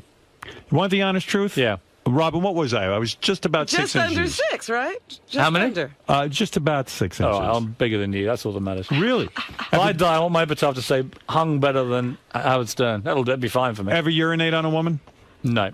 Never. Never. What's the weirdest thing you ever I had that did? conversation earlier. Not happy about that. What is Very uncomfortable. Drinking a cup of coffee at 8 in the morning. I don't want to hear that kind of filth, Howard. What is the weirdest thing you ever did with a woman? I don't really do weird things. Was your buttocks ever eaten by a woman? Tongue right We up always the... have the impression that the British are kinky. We're not that kinky. I suspect Simon's kinkier than me. Is it true that Lennox Lewis is a great chess player? He's a fantastic chess player. Are you a fantastic chess player? I thought I was. We played chess every day on The Apprentice to while away the boring hours when Vinnie Pastore was dying of a heart attack and Stephen Baldwin was telling us about hookers in Vegas and then preaching to us. And we played chess every day. We played 39 games. Chess is a big game in England. And I love chess. I was my school chess champion, played it all my life. What is your rating? Well, I don't know what rating is here. We don't really do it that way where we are. But I'm not bad at chess. Right. Lennox beat me 38 times out of 39. Wow. And what he did to make it worse... You must have been shocked because he's a boxer. I mean, exactly. And he says his mum taught him and his mum's better than he is. But the great thing about Lennox is he couldn't stop showboating. So just before he made the crucial move to beat me, he'd stand up and then very slowly walk around the room like a kind of funeral march. What a dick. And it was like, so I would be thinking, I've got him, I've got the bastard, right? I'm in here, bang. Went in to get it, and suddenly he'd get up, and I'd go, not again, where's he going? And this slow walk around the room. I mean, terrible gloating. Would you play the game with time controls, or there were no time controls? Well, we had days to spare, so there was no time control. But he plays chess like he boxed. So he's very, very cunning. He's very quick with a jab. Boom, boom, boom, boom. And before you know it, you're just all over the place. Really? He's a fantastic chess player. I mean, he would be able to give any serious chess player a game. Do you ever play chess on the internet? I'm going to start playing with him on the internet because he lives mainly in Jamaica now. I see. But he's terrific. Okay, I won't get too into the chess thing, but I'm always curious because Howard, you should play You should play Piers. I would love to play Piers. I would love to play. You should have your own internet league. You play chess? I do. We should have a game. I enjoy the game. I think we should get Lennox in because he's brilliant. Well, we will have a little round robin. Let's get Lennox. Next time he's in New York, let's get it on. Let's have the Howard Stern Chess Championship. Let's go, man. Come on. We'll get Heather Mills. Yeah, we'll get George Michael. All right. That way we're going to get loads of stories, and she's going to skim us for our money. Perfect. Well, I've never actually played someone of regular intelligence. I only play retarded people in chess. Yeah. And I always win. But You'll do well with me. As long as someone has a low IQ. Let me ask Pierce something. Do you think it takes away from the fun to play on the internet? Because Howard doesn't play with a board ever, right? Well, I would like to. First of all, in America, you can't find anyone to play on a board. So I go on this ICC, the Internet Chess Club. Yeah, I know it's it. a worldwide thing, and you go on and you play different people. I would love to play somebody in person. Go down to Washington Square Park. Well, the trouble is, if you don't play with a real board, you can't chuck everything everywhere when you lose, which is quite a pleasure sometimes. I think, isn't it? It is. Yes. Do you get embarrassed when Lennox Lewis beats you 32 times? Oh, my God, it was humiliating. But I thought I may as well write about this. I wrote about being beaten by Lennox at chess, and it was like, it was funny. Some people were like, well, don't be so surprised. Not all boxers are thick. Lennox is one of the sharpest guys I've ever met, and that's why he, in the end, it's interesting, walking around New York with Lennox Lewis. Because I've loved boxing all my life. And I'd forgotten, obviously, he knocked out Mike Tyson. And this was the big New York hero. And it was the biggest reaction to any human being I've walked with, ever. It was incredible. And the respect for the guy, because he only got knocked out twice, Lennox Lewis. And both times he said to me, I went back and I beat those people. Right. And that was very important to him. So he beat everybody there was to beat. And it was this chess mind all the time, always 3 moves ahead. Great guy. The other great guy who I heard you do on here was Tito Ortiz. Yes. What a charming guy he was. Again, much smarter than you'd think. Yes. And he's got Jenna Jameson. Yes, he does. And who knows what goes on there. Well, let me tell you. Here's a couple of people want to say hi to Piers. And then, Jeff the Drunk, go ahead quickly. Oh, geez. Yeah, hi, Piers. Hey, Jeff. I was watching the show last night. The opera singer was awesome. He was fantastic, wasn't he? You're saying is someone who sings the opera was good? It's better than that. It's a guy who, by day, sells insurance, this guy, Neil, right? And then he just ripped into Nessun Dorma by Pavarotti. It was awesome. The word is there. Nessun Dorma by Pavarotti is my favorite. I can't believe Jeff the Drunk knows this kind of music. Trust me, Nessun Dorma is going to be huge. Marianne from Brooklyn, you're on the air. I absolutely love you as a celebrity for Apprentice. You against Omarosa. You stood up to Donald Trump. Thank you. Show. I'm a big fan of Simon. I absolutely adore you. And Howard, my Baba Booey song is on its way. Maybe Chance could judge it. Yes, hurry up with those Baba Booey songs. Yes, Brandon, go ahead. Hey, Howard, love you guys, man. Thank you. I just wanted to say, Piers, man, I've never heard of you before, dude. And you're a fucking funny motherfucker. Well, fuck you very much indeed. Howard had never heard of me before. Well, Piers is coming on blow. strong. He's coming on strong. In a couple of years, we won't even be able to get him on the show. You'll always get me, Howard. I'm There you literally, go. I said to your producer earlier, I'm available not just now, but every day you ever want me. Well, Piers, we might have to have you come in here and judge something the next time we do it. And I'm available for anything. All right, excellent. Piers, you're a good guy. I appreciate you coming on the show. Piers Morgan, America's Got Talent, Tuesday nights at 9 o'clock on NBC. He's living large with the big house, the girlfriend, and he hates Stephen Baldwin, I think. Yeah. Sounds like he's got a license to print pussy, this guy. This is nice. It does, doesn't it? You're right. It Yeah. sure does. Unfortunately, I love my girlfriends. There may be a bit of a problem. You have any Playboy Playmates in your past? Well, Tiffany Fallon was on the show. She was lovely. But you unfortunately, well, she slightly ruined things by announcing on day one she's pregnant. But you didn't by a make love to her. multi-millionaire rock star. there you It killed everything. On every level, I was finished. All right, Piers, we'll take a break. Thanks for coming in, and good luck with the show. I hear it's doing great. It was America's... seriously a pleasure. Thank All right, you. Thanks, Piers. Piers. Survived, Howard. How was that, man? Fantastic. Looks like you made a new fan and a chess partner. Well, I'm going to be playing chess with Howard and Lennox, and I feel like we've just bonded lifetime relationship. So what do you like about doing Howard's show? We can say what the hell you like, can't you? It's fantastic. And he just goes with it. In fact, the more disgusting and depraved you get, the more he likes it. And that was brilliant. You know what? Howard's a legend. I mean, in my neck of the woods back in London, all we know about Howard is there's one DJ in the world worth going on, it's Howard Stern. He's the number one. And I've done a lot of radio, a lot of TV in my life. Now I've done Howard Stern. I can die a happy man. All right, man. It was a great interview. Thanks for stopping by.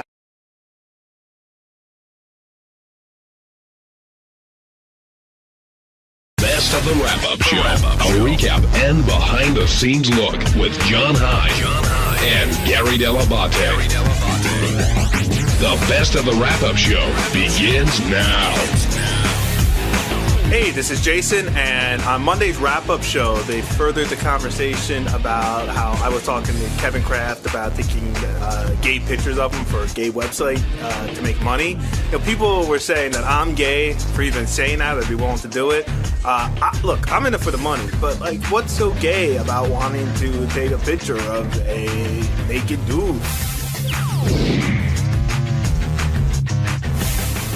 Jason Kaplan, you were a big highlight of today's show, starting with a page 69 item as your own little rag there comes back to bite you, I guess. Now, what is the deal with this photo shoot? I've heard conflicting stories, but the one that seems to be out there is that you were extremely eager and offered to take these photos, and you basically don't have a problem with it. No, that is the truth. I would take the pictures, and I don't have a problem with it. But you know, it was mostly joking around. We were sitting around. Kevin and I are friends, and you know, I guess he gets all these emails from gay guys who are attracted to him. So I'm like, dude, there's an easy way to make money. Take some gay photos, put them up on the web, charge people $15 a month, and let's start making some cash. And then, you know, that gets turned into so that was that was it. I mean, the let's part makes it sound like you were offering to do this. No, I said I'll take the pictures. I don't care. I really don't. I know Artie says I'm trying to prove how liberal I am or something, but you know, I don't know. I don't see what the big deal is. I actually know what's going on here for real. Jason get married in a couple months, and he's been telling me that, you know, the economy's really bad, that gas is a lot of money, that his fiance is like barely breaking even driving to work, and he said he might even go out and work an extra job just to make some money for the wedding. So I understand if he could talk Kevin into being a little gay, he could make some extra money for the wedding. All that is true, although I wasn't necessarily trying to... It wasn't like I came up with some brilliant idea and ran to Kevin with it. It was all just like... Well, was this based on was this based on Will the Farter's business model? Well, that's what I kept using as an example. I'm like, dude, listen, if Will could get $3,000 a month for farting in his underwear on the internet, you could be fucking raking it in. I'm like, let's go, let's do this. Now, Kevin, you thought Jason was joking, right? Kevin Kraft now joining At first, yeah, for about the first 15 minutes it was going on, I thought it was a joke. And then at what point did it get really creepy? It wasn't really all that creepy. It just got to the point where I was like, all right, well, I made my mind up a long time ago that I would never do gay porn. But it's not gay porn. Let me ask you a question. If you were on vacation, in Morocco, and you were walking around in a Speedo, is that gay? Yes. Case closed. All right. If you missed it, here's how everything went down on the show. Number 3, Teddy. Dude, take some pictures, throw them up on the web, make some money off it if you're going to do it. And then he's like, ew, I'm not going to do that. And I said, I'll take your pictures. I don't care. You want to take pictures of him jerking off? I don't know. I didn't say jerking off. I didn't say that. But naked? Dude, I was they're blowing the story out of proportion. You really want to be responsible for taking naked pictures of him and starting him in gay porn? Wow. No, you really want anything to do with that? And why do you want to take gay pictures of him? I don't want to. Forget it. This is ridiculous. No. What do you mean it's ridiculous? But you said exactly what Lisa said. You want to take... Hey, I'm not denying the story. Like if a guy said to me, hey, would you take naked pictures of me? I go, on what planet do you think I'm living? So was Artie the only one who had that type of reaction to what Jason was talking about? Because Artie seemed pretty skeeved by the whole thing. Howard seemed pretty creeped out, too. Howard seemed pretty creeped out, although he was taking it more the angle of, why would I do that to Kevin? Where I wasn't telling Kevin he needs to have a life in gay porn. I just made a suggestion for a money-making website. See, I didn't think that Jason was suggesting gay porn. He just suggested tasteful pictures that would cater to the gay community. Right. There are lots of ways out there you can make extra money. I could go join the mafia. I could sell coke. But gay guys love you. Right? That's their problem. Jason's still pitching here. If you sell coke, how's Jason going to see you naked? Ben, how did you take all they're all giving Jason crap, but he's going to get some great gay sex. And I think that's his goal. No, I agree with Jason. I who gives a fuck? Except there's so many ways to make money, like Kevin was saying, and there's so many projects that you could get involved with. You got see. This one has a built-in audience. It's already there. There's a lot of things with built-in audience. But the way this is, sorry, go ahead. Like what? Naked girls. But they don't know any. Well, that market's saturated. I'm perfectly happy making my 100 pesos a week here at Sirius. Again, this wasn't show my penis. This wasn't some giant business meeting Kevin and I had. I didn't come up with an idea and run to him with a proposal. I don't even know how it came up. Yeah, it just came up. I know exactly how it came up. We're sitting around the office with a bunch of guys, and you came in and said, "Oh my God, I just got another gay guy starts emailing me. He wants pictures of me." Hey, were you and Kevin the only ones involved in this discussion? Well, we're the only two having the discussion, but we were in the office with Jim and Brad. Jay, since you're up for the idea, what about if gay guys who listen to the show want to be photographed erotically by you? Would I get paid? Yeah. Yeah. They'll do erotic poses and you'll photo them. Define erotic. Yeah, I'm not. I don't want erotic photography, like them playing with themselves, that kind of thing. I wouldn't do gay sex. I wouldn't just do solo shots. Ass spread open. But if it's a dude standing there naked, so there you got a business. You don't need Kevin. I'm not looking for a business. Wait, Jason, the gay Jim McClure here trying to. I know what's coming. Go ahead, Jim. No, there's a couple of things. One, when we were in the office, you didn't seem really against anything. You were trying to convince Kevin that pretty much anything he did was stuff that he might do in his own. Like if he jerks off, he's sure you jerk off all the time. What's the deal with somebody watching you? You're not seeing them. The second part was we mentioned somebody else who we thought might have some experience kind of doing this, who used to work with us. Well, who's that? I don't know. As soon as his name came up, Jason's like, dude, we don't need anybody else involved in this. We can just do this. No need for outsiders in this. It's just us, man. True, Jace? Why split the profits with somebody else? I agree. Alan. Simon and Garfunkel did an extra guitar player. So, Jason and Kevin, what's the plan moving forward? Is this brought a halt to this business idea? Or Well, Kevin put a halt to the business idea during the first conversation, so it wasn't going to move any further. So it's dead. By the way, I already got emails and all these MySpace messages from people trying to convince me to do the gay porn. Oh, you're leaving money on the table, my friend. I'll happily leave that on the table. and my penis inside my pants. You know, it's a funny thing because you know who sort of went through this on a weird level was KC. Yeah. Mm-hmm. Casey did that photo shoot with with the weird German photographer. Right. But Casey did this cheesecake shot of him, with no shirt on, and then it was just like he started getting lots of letters from dudes in prison. Well, hold on a second. We're all going under the assumption that Casey didn't know that was a gay photographer. Well, that's the whole point. The point is, I think that sometimes people tell themselves things in order to make money. Right. And say, I didn't know that guy was gay. But Casey went to go get a glamour shirt and ended with his shirt off, a glamour shot, and ended up with his shirt off and his pants unbuttoned. And his pubic hair hanging out. That was the worst. The pubic hair was the worst. I didn't know what happened. So, Jason, taking that picture was gay. What? You were just saying he didn't know that was going to be a gay picture, but taking pictures of Kevin... No, listen, it would have been... even saying, Kevin, I got the camera in the back. I got the nice camera, and you got the Jim, video come camera. on. Most of that was joking around. Shut the fuck up. He's taking a not for conversation. nothing. In Jason's defense, hold on, Jason, in your defense, I mean, he's been taking gay pictures for the past 2 years on the show. Well, that's what I said. I say get paid for it. Everyone's like, well, how could you take a picture of a naked guy? And I'm just like, dude, half my pictures I have are of naked guys. Exactly. Sal, if you knew that you could sell pictures, say Jason took a picture of you with your pants out, you had your tool in your hand, and you could sell it to the gay community to make extra money. Would you do that? I'd put on a pair of goggles and gloves and start shooting. No, really. Would you do that? It would be uncomfortable. I don't think I could stay in a room and watch a guy jack himself off. That would... No. No, I mean the pictures of you doing that. Oh, no, I couldn't. No, definitely not. You just gave 3 answers to the same question. I couldn't be on either end of the camera. I don't even know the question. I really don't. I have no idea what he just asked me. He can't even plug in the camera. He's so upset by it. I'm still thinking about that little prick that ripped me off from those songs. I mean, my head's spinning. What was the question again? Would I be the jerky or the photographer? Would you be the guy who let Jason take pictures of you with your tool in your hand if you knew you could sell them online to gay guys? No, I wouldn't. Thank you, Sal. Look at the stuff Is that your final answer? That's my final answer. Ralph Sorella, you're back on the wrap-up show. Hey now. Hi, Ralph. Hey, I don't think I don't have a problem with Jason taking pictures. I don't think that makes him gay or anything like that. And he's just looking for a way to make money. But Jason's really a horrible photographer. Like, he doesn't take good pictures. Why would you want some guy taking bad pictures of you? See, this is a bone of contention, too, because what happens is Jason takes pictures and puts them up on the website, and then Ralph usually calls in to say what horrible pictures they are. Yeah. Well, it's great that everyone's cutting on Jason, and Ralph found a unique way to cut on him. Right. You're not gay, you're just bad. Yeah, I mean, I'm not, Jason's not there to be a photographer, so, it's not an insult to him and his talent. That's not where his talent lies. Have you ever talked to him about how to be better at it? Wait, Ralph, so saying Jason takes shitty pictures isn't an insult because that's not his day job? Is that what you're saying? Yeah, I mean, he's not a photographer. First of all, Tate and I take shitty pictures. He doesn't have a good eye. He doesn't have a good eye for taking pictures. I mean, like, I take horrible pictures. Like, every picture on the website, they're horrible. Artie's next book cover is going to be one of my pictures. You Calm bastard. down, Jason. Because it's supposed to be funny and stupid and not look good. If it was supposed to look good, then he would have a hire for professional photographer. Get another job.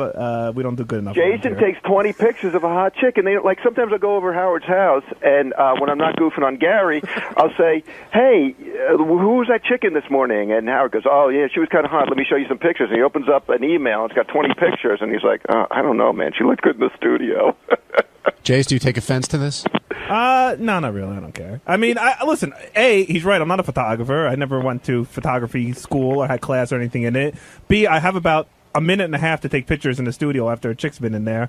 And C, I do think a lot of the pictures I take end up being really good. Well, if D, he's much better with dick. If you take 50 pictures, one might be good. But yeah, you should. Yeah, well, that's called being a photojournalist, Ralph, and that's how I classify myself. But Ralph, can you give Jason any advice on how? Like, have you ever spoken to him off the air? I have. I spent the afternoon with him one day, tried to show him how to take better pictures of Howard and stuff. So we set up Howard's shot, and now that's where I take pictures of Howard. And now what? I took your advice. It was good advice. Yeah. No. I'm not saying you don't take advice. I'm just saying you're not. I don't think this is your thing. No, well, I'm not going to open up a photography school after I'm done here, no. You should be the website administrator and just get some photographer that takes the gay pictures of him. Kevin, why won't you do that? What? Oh, Kevin. What, you mean pose naked? Yeah. Well, I don't want to disappoint my family that much. Hey, it's John Hine, and on Tuesday's wrap-up show, Ganji stopped by to attempt to explain the code of men, and frankly, none of us understand what the hell he's saying. Matt in Long Island, you're on the wrap-up show. Did you say Matt? Yes, I did. I wanted to talk about Ganji, that fucking loser. Okay, what about him? What's this man rule? How come I never heard about this rule? The Code of Men? Yeah, I mean, what is that gay shit? Well, which Code of Men, Ganji's or Howard's? Ganji. I mean, is he serious? Had you guys heard that? Well, what was Ganji's Code of Men? What was his speech? code? Something like, I don't know, 6 months he has to try and to get this girl to date him, and if she don't like him, then Artie's allowed to try. Yeah, Ganji likened it to a slow burn, I believe he said. See, the problem is there's a Code of Men, but there's no universal Code of Men. So every guy has their own code, and that's a problem because they're not the code. What's that? That's not the code, though, I gotta say. I mean, the only code is like you don't fuck some guy's wife. Exactly. So, the code I know is you don't fuck a guy's wife. Even if a guy breaks up with a girl, you still don't date her if she's your friend. 2 guys never share an umbrella. Like, that's the Code of Man. I thought it was like, if I can get laid, I'm doing it. But really, see, I mean, Artie goes and he brings this girl to Letterman, and, that's a big thing. He could have brought 50 other girls. And he brings her, and fucking Ganji, he's a cockblock. Well, but Ganji could make the argument, you're right, he could have brought 50 girls. Why did it have to be that one? And Matt, you can talk to the man himself right now. Ganji, a lot of people are getting on you for your Code of Men and saying it's bullshit. Why is it bullshit, Matt? Because who are you to her? You're a nobody to her. So what do you mark your territory? I mean, no, I was nobody to her. He but pissed all over her. Yeah, exactly. No, I was nobody to her, but I was putting the moves on first. So listen. What moves did you put on? No, hey, listen, Matt. So this is how the scenario works out, right? You like a girl. You're trying to get something going. And who, by the way, is living with a boyfriend. Doesn't matter. No, doesn't matter. Just listen to the scenario. You like a girl. Who cares if she has a boyfriend? So you're saying you like a girl, whether or not she has a boyfriend, and your buddy comes in and goes, "Hey, I'm going to take her out. I have more money than you. I'm just going to take her out." You're cool with that? In the situation that you're in right now, yes. Why? What situation am I in? You're nothing to. So you like her, so that means every girl that you like put yourself in the same to any other guy. So put yourself in the same situation. You like a girl, and one of your buddies comes in and swoops her and tries to swoop her up. You cool?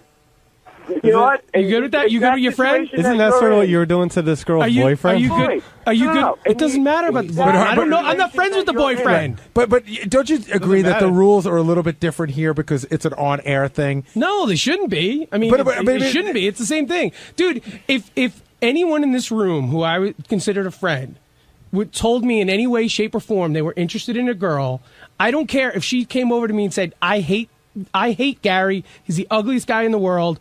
I love you. I wouldn't give a shit because you're my friend. Stop talking about Mary. No, but you know what I mean? Like my loyalty is to my friend, and there'll always be another girl. I'm not going to fuck over my friend, but to hook up and I get what you're saying, but don't you think like nobody knew that you had this attitude before it all unfolded on the air? Yeah, and they're doing a bit like if Artie would have known this whole thing off the air, it probably would have never went down the way it went down. It definitely wouldn't have. Already said but what I'm saying is the time span that it all happened was 5 minutes. You know what I mean? So from the time But it all happened it all happened on the air. Absolutely. That's why I think it's a little bit different. But every Howard TV chick that comes in, you're going to have a chance to lay claim to first.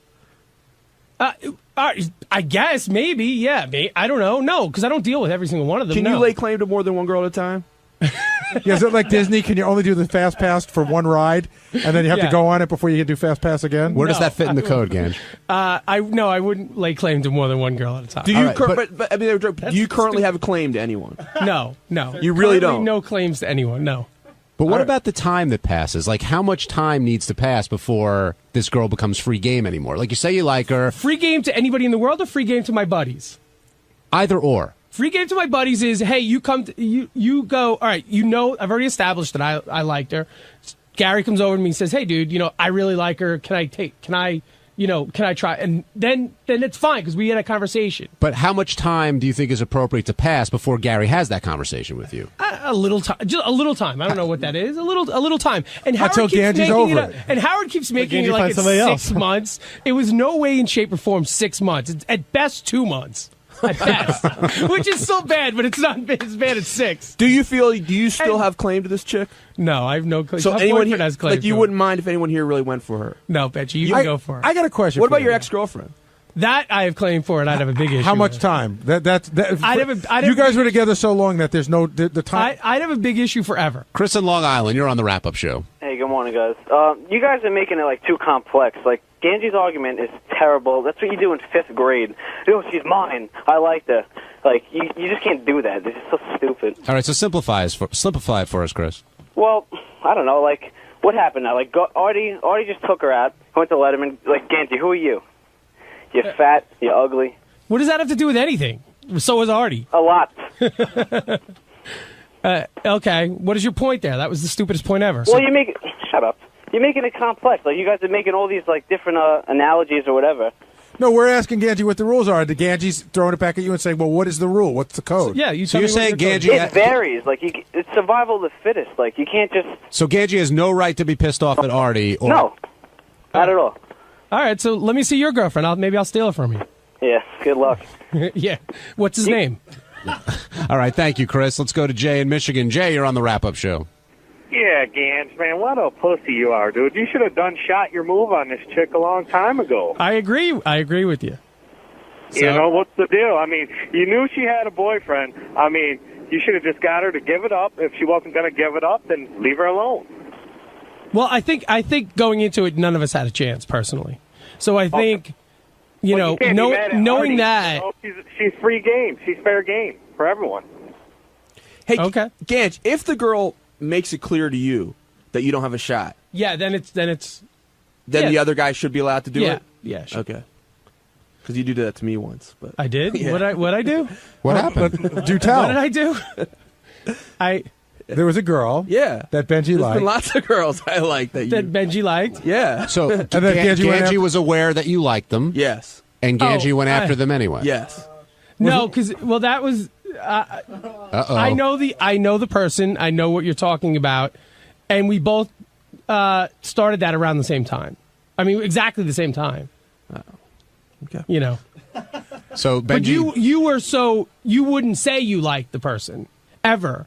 But everybody knew he did. Yeah, but it was like, no, she's just a friend. No, she's just a friend. So in that case, if you've never said you liked Doug's them, wife, so everyone. But Ganj, did you know that Benji was sort of? I would ask. Forget they didn't say it because Gary said everyone kind of I would understood always it. ask, and he would always say, "No, we're just friends." I don't believe that. So no, absolutely. You said it for years and years and years. Till just recently are you finally admitting that you liked her? For years you said no, you never did. So I mean, what am I going to do? I mean, if he said at any point yes, then I would have backed off totally. He didn't get anywhere with her. Anyway. Yeah, I didn't get anywhere. Anyway. That's the part I wanted to hear. He ended up in bed with her. That's it, and they cuddled, and that was it. Hey, it's Sal, and on Wednesday's wrap-up show, I came in here to explain my love of pee videos. And, of course, once again, nobody agreed with me, so make up your own mind. Check it out. Congratulations on your song today. That went over very well. Thank you. And then you went in and talked about how you love when women get pissed on. Well, you know, we all have our things. You like the whole degradation thing, though, right? I mean, it's hard to explain. I like that. I love that a woman would be willing to submit herself to that because, to me, that's a girl who is the dirtiest, filthiest pig you can find, and that's a girl who likes to be degraded. Yeah, a girl who likes it. But Sal, I think he's making a point. It's not that she's willing to go that far if it pleases Sal. That's right. You know what I'm saying? Mm-mm. It's like a girl is willing to go to that level. Is she really that crazy and psychotic and horny, or is she doing it simply for the pleasure of her partner? So which one turns you on? Both. and let me ask you a question. If you were single and you had a girl and she said, "Please piss on me and stick my head in the toilet," that would turn you on, but is that somebody that you want to bring home? Or would you rather just watch? I'm a spectator. You know, to me, it's a spectator sport. See, I can't... To me, if I had to pee on somebody, it takes too much work. You know, you got to get them in the tub. You got to make sure it doesn't smell when she's done. And then you don't know, I'm not going to kiss her after I peed in her face, and I'm not going to want to touch her hair or have her lay down on my bed, wake up with yellow streaks all over my pillowcases.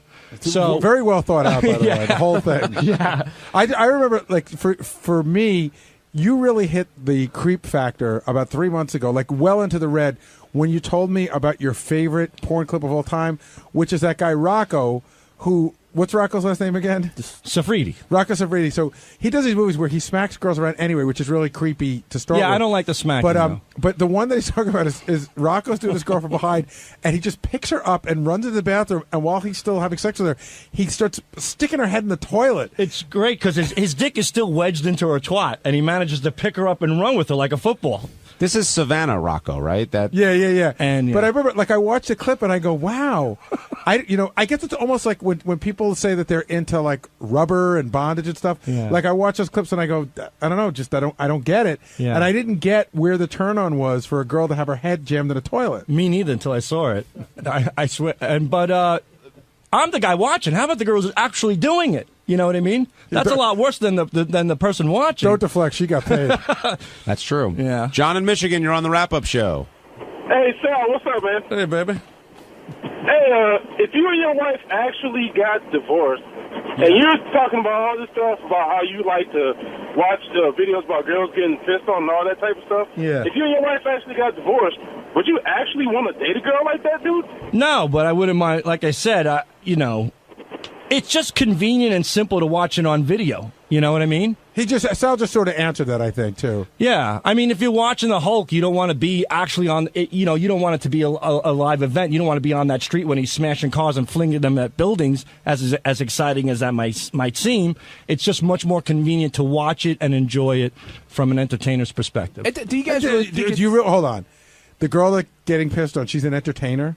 She entertains me. It's adult entertainment. Do you guys really think it's that big of a deal? No, they're making that. No, it's gross. I went to a bar with 6 guys a few weeks ago. Irish Times, great place out in Holbrook. And I'm hanging out with 6 guys, and they were telling me how they were talking about pee videos, how they jack off to pee videos. And one dude goes, "That's disgusting." And all 6 guys looked at him like he was a homo. It's almost like they outed him from the group because one dude thought jerking off to pee videos was wrong. So based on your 6 guys at the Irish pub in Holbrook, Irish Times, you've now decided that's your straw poll. That because I heard you say today that the peeing thing is very big with guys now. It is from at least the people I meet. Yeah, the 5 guys you met at this pub. So that's where statistically speaking comes from? That's your sample size? No, I go to MovieMonster.com, and I've noticed that the piss videos have increased tremendously. The volume. Probably based on your viewing. Maybe, I don't know, but the pee is what shit was in the 90s. The catalog of pee has gone up tremendously on that website. So I'm assuming it's a big market. Listen, if you absolutely love a girl, and she's like if your wife said to you, "Listen, I've always been embarrassed to tell you, but it turns me on to be peed on." Right. Would it really freak you out that much? Yeah. Yeah, I would like to think that I knew the person that I married didn't like to be peed on. And would that end it? No, I'm just not going to pee on her. Well, Gary, you like teen anal.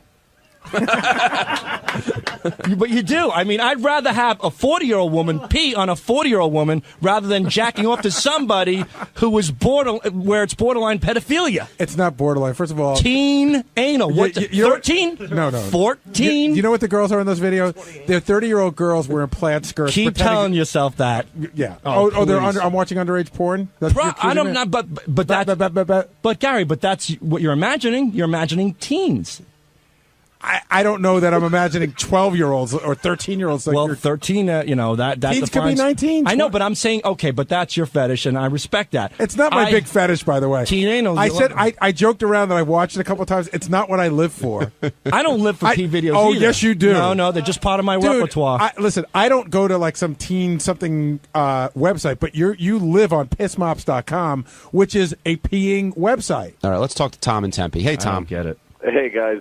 Sal is like a car wreck. You know, you don't want to really see it or hear it, but you got to look at it. You're a mess, dude.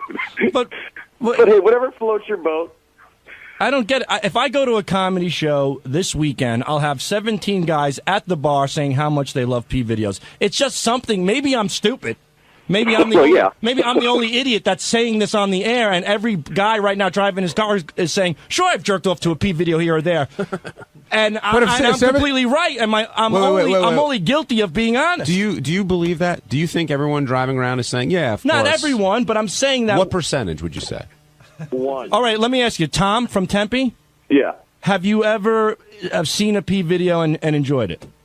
I've never actually seen a P video, no. All right. I'm saying he's lying, and I'm saying 85% of the men who listen to the show probably have done it. What, have watched it and enjoy it? Maybe not. I would say 85% have seen a P video. I would say 65% have probably masturbated to one. You totally just made that number while we were talking. You remind me like in the Manchurian Candidate. 57 people are in the Communist Party. You just make shit up as you go along. It's my assumption. I'm not making it up. I'm guesstimating. Guesstimation. Even when you're doing the whole rap about being at the comedy club and 17 guys are coming to talk to you about it, crunch the numbers. How many people do you think are in the club? 200? 250? So if the 250 in the club, 17 came up to you, what's the percentage of that? It's almost 10%. That's the only 17 that are willing to talk to me. No. And how many of them you think are coming to talk to you to make it sound like they, you know? Well, it's their cup of tea. If you're listening to the Howard Stern show, you don't care. You're not necessarily. You don't give a shit about what Judd Apatow is doing, or that's a very, very bad example. I'm saying if you're listening to the Howard Stern show, you don't necessarily care about Paris Hilton or these. Awful things that you have to talk about. It has nothing to do with this. Are you assuming? Are you assuming that, or are you making that up? No. I'm saying that it's more the nature of Howard Stern. Howard Stern's been playing piss videos for years over the air. The German most of them videos, are contributed by you. The gag factor videos. The pussy fart videos. It's entertaining, and I think that's what the fans like to a certain degree. So we have a common bond when I go to the shows. Again, I think that there's no way to know what the number of people who are into urinating videos are. I think that you're making up a number. And I also think if somebody comes to you and said, I heard that clip on the show, it made me laugh, doesn't mean that they're sexually aroused by it. And I agree. Is Richard into piss videos? He's seen some, but he doesn't get off on it. But he would be the 85% that is viewed. He's not the 65% that have enjoyed themselves too. Right. John, in your 80 BJs, no chick ever asked you to pee on her? No, and it was an 80. I've never even been close to the whole peeing thing. I don't think I've ever known somebody that wanted it done, and I don't think I've ever wanted to do it. Look to your left. Or look on Greg's list. Greg's list? Craigslist. What's up, guys? It's Teddy on Thursday's wrap-up show. The slumbering giant that is Artie Lang was arisen. We woke him up to discuss his little nap during the Carly Simon interview that he missed. So check it out. And a gentleman who just recently awoke and taped something for Channel 9 now joins us, the great Artie Lang. Are you well rested, Artie? Yeah, God, I wish you guys would have woke me up. I woke up and I was crazed. I was like, "Whoa, who won the gossip game? What was the fake story?" Artie, how long do you think you could have gone if someone didn't get you up? Oh my! Were you like out? I'm gonna go home now and sleep till I fly to Dallas tomorrow at noon. But were you out when they woke you up? I was out. And you didn't hear anybody stirring around outside or anything? Because people were like going in and out. And no, after a few minutes, I was gone. That's a comfortable leather chair in there. Yeah, that's where I usually sleep when I'm taking a nap during the day. Yeah, but what's the germ? I don't know. Count on that thing. I mean, I got to tell you, you know what? All jokes aside, rare instances I need to take a nap when I have to do something in the city. Maybe I sleep in there like once every 4 months. Yeah. I'm bringing my own sheets and my own pillow. Yeah, I'll put them in my closet. I think I'm going to have to carry full sheets and pillow for this. The next time I do this bit. Now, you kicked Kathy Griffin out of there, right? Is that what happened? That was so much fun. She was mad at me, too. Oh, she goes, "Are you throwing me out? I want to watch Carly Simon." And I said, "I've got a monitor in my office." She goes, "Yeah, and I got a fucking Emmy." Yeah, oh yeah. Well, tell her this, to buy a radio and listen to the replay this afternoon. Well, she goes to me, "Is Artie okay?" I'm like, "Yeah, he's tired." No, is he okay? I'm like, "He's fine. He's just a little bit tired today." John, don't lie to Kathy Griffin for me. Hey, anything for you, Artie. You know that. No, that was funny because I was just like, yeah, get out. You weren't going to crash on the floor when Carly Simon came in? You thought that might be a bit distracting? That would have been hilarious. You see, the best part about this is how much Howard genuinely laughs at the fact of how big of a mess I am. He was laughing so hard when that song, as I was walking out, first of all, that song kills me. My favorite Artie song is His name is Artie. That was playing because it just makes me seem like such a buffoon. And I heard that playing on the air, and that was making me laugh. And like Howard's face was red with laughter, you know. But listen. I really needed sleep. What was I going to do? He was trying to decide between how funny it would be for me to be laying there and would it insult Carly Simon. And you know what? He was playing that in his head, and I think he figured out how to get her mad. And you haven't heard? Have you heard anything about the Carly interview? No. It ended up being unbelievable. If you were in there, it probably would have wrecked what was a really amazing interview. Oh, sorry, Gary. No, just saying. I'm saying he made the right call. I'm saying he made the right call. But you haven't heard anything about the interview? What have I wrecked in the past? No. Artie, were you? I didn't mean to insult you there. The Luke Wilson interview with. You mean if he was sleeping, she wouldn't have opened up as much? Yeah, Gary, you don't see how it's insulting saying if Artie was in there, the interview wouldn't have been that great. No, not if you were in there. If you were in there sleeping. Oh, well, that's what I meant. If you were. Oh, I'm sorry. I've said if you were laying on the. I'm kidding. All right. If you were laying down there sleeping, she wouldn't have opened up. What did she say? Well, her and James Taylor have not spoken to each other in 26 years. Wow. And it's really uncomfortable, and she really wanted to talk about it. And then Ben, her son, who was in the band, they talked about how weird it is for them, and they were both talking to Howard. They wouldn't talk to each other, but they were talking to each other through Howard. Wait, so they're not? They have issues too, or in the Carly and Ben talk to each other, but she doesn't know how to get a hold of James. She has no way to get a hold of him, and she thinks it's weird. She wants to communicate with James, but he won't talk to her. But she'll never talk to Ben about it. 26 years. 26 years, and he has a regular relationship with the both of them, the kid? That's right. Carly talked about going to their daughter's wedding, and since it was James Taylor's house, she had to use the porta potty. Like, she couldn't get anywhere near him or the kids. I mean, it's bad. Who's the Vane song about? Did you get that? She told Howard. She did? She did. She told Howard he won't tell anybody, but we'll try to get it out of him. Oh, he's going to tell Robin in a week, apparently. Yeah. As long as she agrees not to tell Florentine. Wow. Yeah, because then Florentine could tell us on the USO tour. Why do I hate that I care about it? Ryan in Philly, you're on the wrap-up show. Hey, what's going on, guys? Hey, Ryan. What's up, Artie? Hey, man. Hey, real quick, you noticed that when Artie was falling asleep, like, it seemed like Robin, like, jumped right on it and called him out that he was sleeping on the past few days. And I bet you if Robin had her choice, that Artie might not even be on the show. Like, it seems like she's very annoyed about that. What do you think? Robin, I think it's interesting, the dynamic between me and Robin. Robin gets annoyed with me sometimes. I don't think because she doesn't like me. I think because she's just annoyed that, I treat myself so badly, maybe. I don't know. And right. She's, the healthiest person in the world now. Like you guys are polar opposites? I mean... Well, yeah, but yeah, I noticed that too, man. I mean, that you're right. It was like, oh my God, it's been every day now. It's like a teacher yelling at you. Yeah, he fell asleep yesterday, and this is ridiculous. So, well, keep sleeping, Artie. I think it's hilarious. It's great.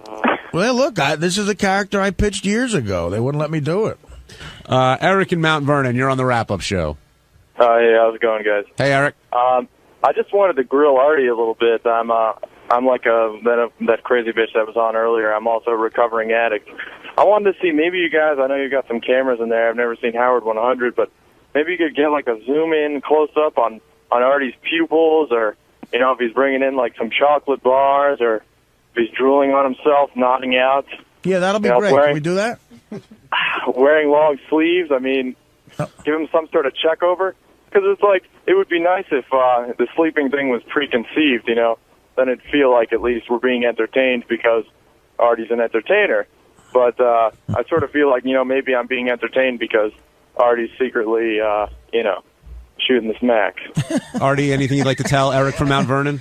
As long as you're entertained, dude. I mean, what does it matter? You're laughing at me or with me. I agree I'm not the healthiest guy right now. I could use a few sit-ups. I don't know. I should join some sort of gym. But right now, I'm just having fun, man. Just drinking beers, smoking weed, snorting H. You know what I'm saying? Yeah. Eating. Nah, eating cheeseburgers. So you're prepared for your big overseas trip? Yeah, man. What? I'm starting to get worried about that. By the way, I don't think I'm going to make it. My will is in order. Teddy's getting nothing.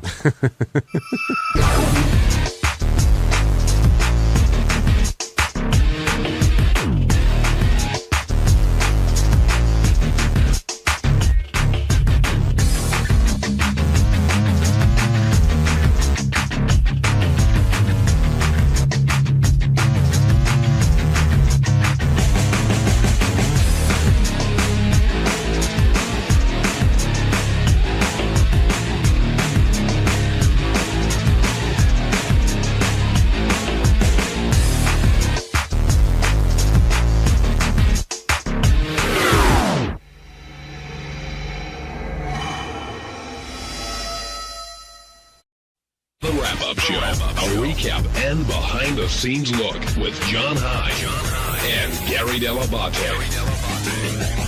The best of the wrap-up show begins now. Hey guys, it's Teddy. On Monday's wrap-up show, we discussed the Cindy Margolis dating game and whether or not Double A has had any success picking up any women with that awful, awful rap of his. It's pretty funny. Check it out. All right, we got a bunch of calls on Cindy Margolis' date today and that whole segment, so let's get into it. We'll start with Jim in Scranton. Jim, welcome to the wrap-up show. Hey, guys, what's up? How you doing? Good, Jim. The Cindy Margolis bit was excellent for the radio, but Double A, my new name for him now is absolute asshole, man. Why? Do you really think he was seriously trying to date her? Because how could he think the way he was talking would work, man? Well, that's what I said to Howard during the break, and I said it to Artie. I said, Artie, God, be honest with me. Is there any woman anywhere that works on? And Artie goes, yeah, just chicks that works on, but I can't imagine who they are. It's the same chicks that, like, you have a mullet now, and they're like, oh, my God, I love your long hair. It's the same chicks. He'd have been able to pick up some kind of pig or something. She seemed pretty cool. She didn't seem like she's been with a lot of guys. But he was totally being himself. I think he was. I don't think he was. The other thing was, and again, Double A, if you're listening, don't be mad at me, but Double A has clearly put on some weight. And he had this purple shirt on that really wasn't, it really didn't look that great on him. So I'm watching him be like the big tough guy, and he acted like a guy trim and in great shape, but that's what made it even funnier. Well, also, when he finally met her, like, she towers over him. Exactly. She's about 5 inches taller than him. That's right. Dave in Jersey, you're on the wrap-up show. Hey, how you doing? Hey, Dave. My question to you guys is this. Why does Howard, every time there's a contest where there's girls on or something else, he'll put on, this time he put on Double A. Double A's a jackass. And then he put on, you guys had another contest where you put on, some of the regulars, the whack packers. Why not give 3 people a chance that have never been on the show? I can take a stab at that one because we're doing a comedy show. We're trying to make it funny, and we knew if we put Double A in, it's going to be funny. And if we took 3 guys, like contestant number 1, Ralph from today, it would have been a disaster. And you'd be calling here going, you guys are the worst. You put on 3 fucking boring guys. You should have put me on. Yeah, but Double A's an asshole. I can think of. But that's why he's funny. That's why. Okay, he was being a jerk today. Were you not amused by him at all? No, I wasn't because I can't. I think he's a total jackass. I can't stand when he comes on. Oh, when he was giving his rap on anything, we were cracking up. I'm going to take you to the Borgata. I can't tell if that's Double A or if he's doing a character, but either way, he is really just so fucking obnoxious to women. But it's funny. I mean, I was totally amused by him. And then he threw like $5,000. Like, I checked it. He threw $5,000 at her like she was like a whore or something. So you thought there was going to be 100 on the outside and all ones in the middle, right? I totally thought he was full shit. I mean, it's a lot of money to just toss around. And the guy in the middle was normal enough to just make it funny, but she changed her mind. How many times did she change her mind? Well, 3. She picked batch number 1, then found out he was really there to meet Howard, so she went to Double A. Which totally blew my mind. Right. Because she must have been so freaked out about the age thing, like to skip over the normal guy in the middle to go to Double A, who was just being a complete jerk. And Double A was claiming that Artie was cock-blocking him because he was saying it was for comedic value or something like that, and then she changed her mind again and ended up with Ryan. But we do have hit number 1, Teddy. This is Cindy's first decision when she picked Bachelor number 1. Okay. But number 2, as totally sweet and wonderful as he seems, and so teachable, which I would love. And maybe he is a virgin. No, he Who didn't knows? say. No, he said he slept with someone. Yeah. So I can't diversionalize him. Lied and about that. I can't lose that fantasy. If he was that young and a virgin, oh, I'd totally be there. Right. But no, I can't lose that fantasy to him. So I'm going to have to go with number one. Oh, what a mistake. Number one is the winner. Going out home. Ralph, are you excited? Very, very excited. Number he's two. excited about that other guy. Can I that's say not something? joining him. Earlier in the green room, he said he didn't even care about the date with Cindy. He said he just wanted to meet. He wanted to fucking meet you, Howard. Now Is that right, Ralph? I didn't want to throw No, under the bus. The but now I'm truth is, I came to meet Howard and the gang, but after I hear Cindy going through, Oh, my Christ. God. exactly, Cindy. Way to go, Cindy. This You is just what I'm picked a saying. homo. Men are dogs. So Cindy apparently learned her lesson and ended up going with number 2. Ralph excited about winning, although you couldn't really tell he was Right. excited. Right. And Double A chiming in as well. Benj, what'd you think of all that? What I liked about it most is she seems like she's really into it. Right. And I don't know if she's putting this on to make us more into it, but I think that guy has a shot of really hooking up with her today. It sounded like it, and I heard her doing interviews outside of the hallway as well. She was all about teaching him what works, and Ryan's like, okay, I'll be there. You want to know if it's sincere. And Yeah, it or seemed even if to it's be. not, she might like the idea of airplay, that she might just make something with him so she has more to talk about like tomorrow or next week or whatever. I realize now that the only love connection on the show that's ever really worked and has longevity is Fred and his wife. But it would be so awesome if within a year and a half, like she was married to that guy. It would just be so funny. I was so jealous, man. Well, how'd you guys think Cindy looked today? I thought she looked pretty good. Body-wise, it was... she said she didn't think she was that type, but I thought she was holding it together. I don't even know why she was wearing a top. I mean, her tits were so out. Ronnie? She looked hot. JD? She looked hot. She was a pig, John. JD came in afterwards. Howard talked about it on the air, but JD's like, God, if I'd have known these guys were going to be such losers, I would have joined in. Well, no, I mean, she was like into like teaching guys something, and I'd let her teach me anything she wanted. Did you guys think she was going to pick number 1? Because I thought for sure she was going to pick number 2. I thought she was going to pick number 2, but she was so freaked out by the age thing. But I never thought, even after number 1 was bad, I never thought that Double A had a shot. I was hoping she was going to pick number 3, actually. I really was pulling for Double A. There was a part where we were all in the office, and she goes, Robin, which one would you pick? And everybody turned around and goes, Robin's got any sense of humor, she's going to go number 3. And then they wouldn't let Robin give her opinion because she'd seen the guys. Yeah, she got out of that. Hi, everyone. I'm Lisa G. from Howard 100 News. Big happenings this week on Tuesday's wrap-up show. I finally broke down, and I went on the show to talk about Howard's wedding. So enjoy. I just wanted to correct something that my dear friend Richard Christie. I'm not on your shit list, am I? I see it in his eyes. You are. No, about there being fights in the newsroom over who might cover, if for some reason Howard 100 News were to cover. That's not true. The fact of the matter is, everybody recognizes that this is Lisa's story. If Howard 100 News were to cover the wedding, she would have to be the lead reporter because this is her thing. Well, hold on. Okay, a wait. I have an analogy. You here. first. Okay. Like Jim McKay just died. And they did a great story about how Jim McKay covered, the terrorists in Munich, and Howard Cosell really wanted the story, but the news director felt Jim McKay was the right person for the job. What if the news director said, Brad, our news director, said, Lisa, I know you really want this, but Steve's the guy for the job? How would she take that? She probably wouldn't be very happy. Steve, would you take the job, though? That's my question. If Brad, I'd the person have to be honest and say yes. I mean, it's an assignment. You cover the news. But I think, out of deference to her, this is her story. Yeah, but if the boss came around and said, Steve, you're on the wedding story, you're not gonna do the story. I wouldn't. Maybe he wants more of an edge to the story, and that would be more your angle. Or could you say as a news person that Lisa's already too involved in the story? That as a news person, right? Should you think you're more proper? Right. Should you send somebody to cover a wedding when the person covering it wants to marry the guy getting married? It's true. The objectivity is a question listen, here. Objectivity is a bunch of baloney these days. I mean, the fact of the matter is passion and she's involvement passionate in a story. And she's in love. Really, and she's in love. Well, I don't know, but don't you think it's unfair that she will probably get to go cover the wedding and you have to go cover the craptacular? Yeah, but listen, I get to cover plenty of things that she doesn't get to cover. So, everybody has their own beat. So my beat shit. So Steve, you're going to be covering the wedding, and Lisa is going to be with Sal all day. I mean, is that a possibility? Well, I know nothing about this. Our news director, Brad Driver. He knows. Brad? Lisa G will 100% cover the wedding if we're allowed to go. So if Howard says, I want Ralph Howard there, what do you do? The only way we can cover it is if Howard says someone else has to cover it, then perhaps we'll reconsider.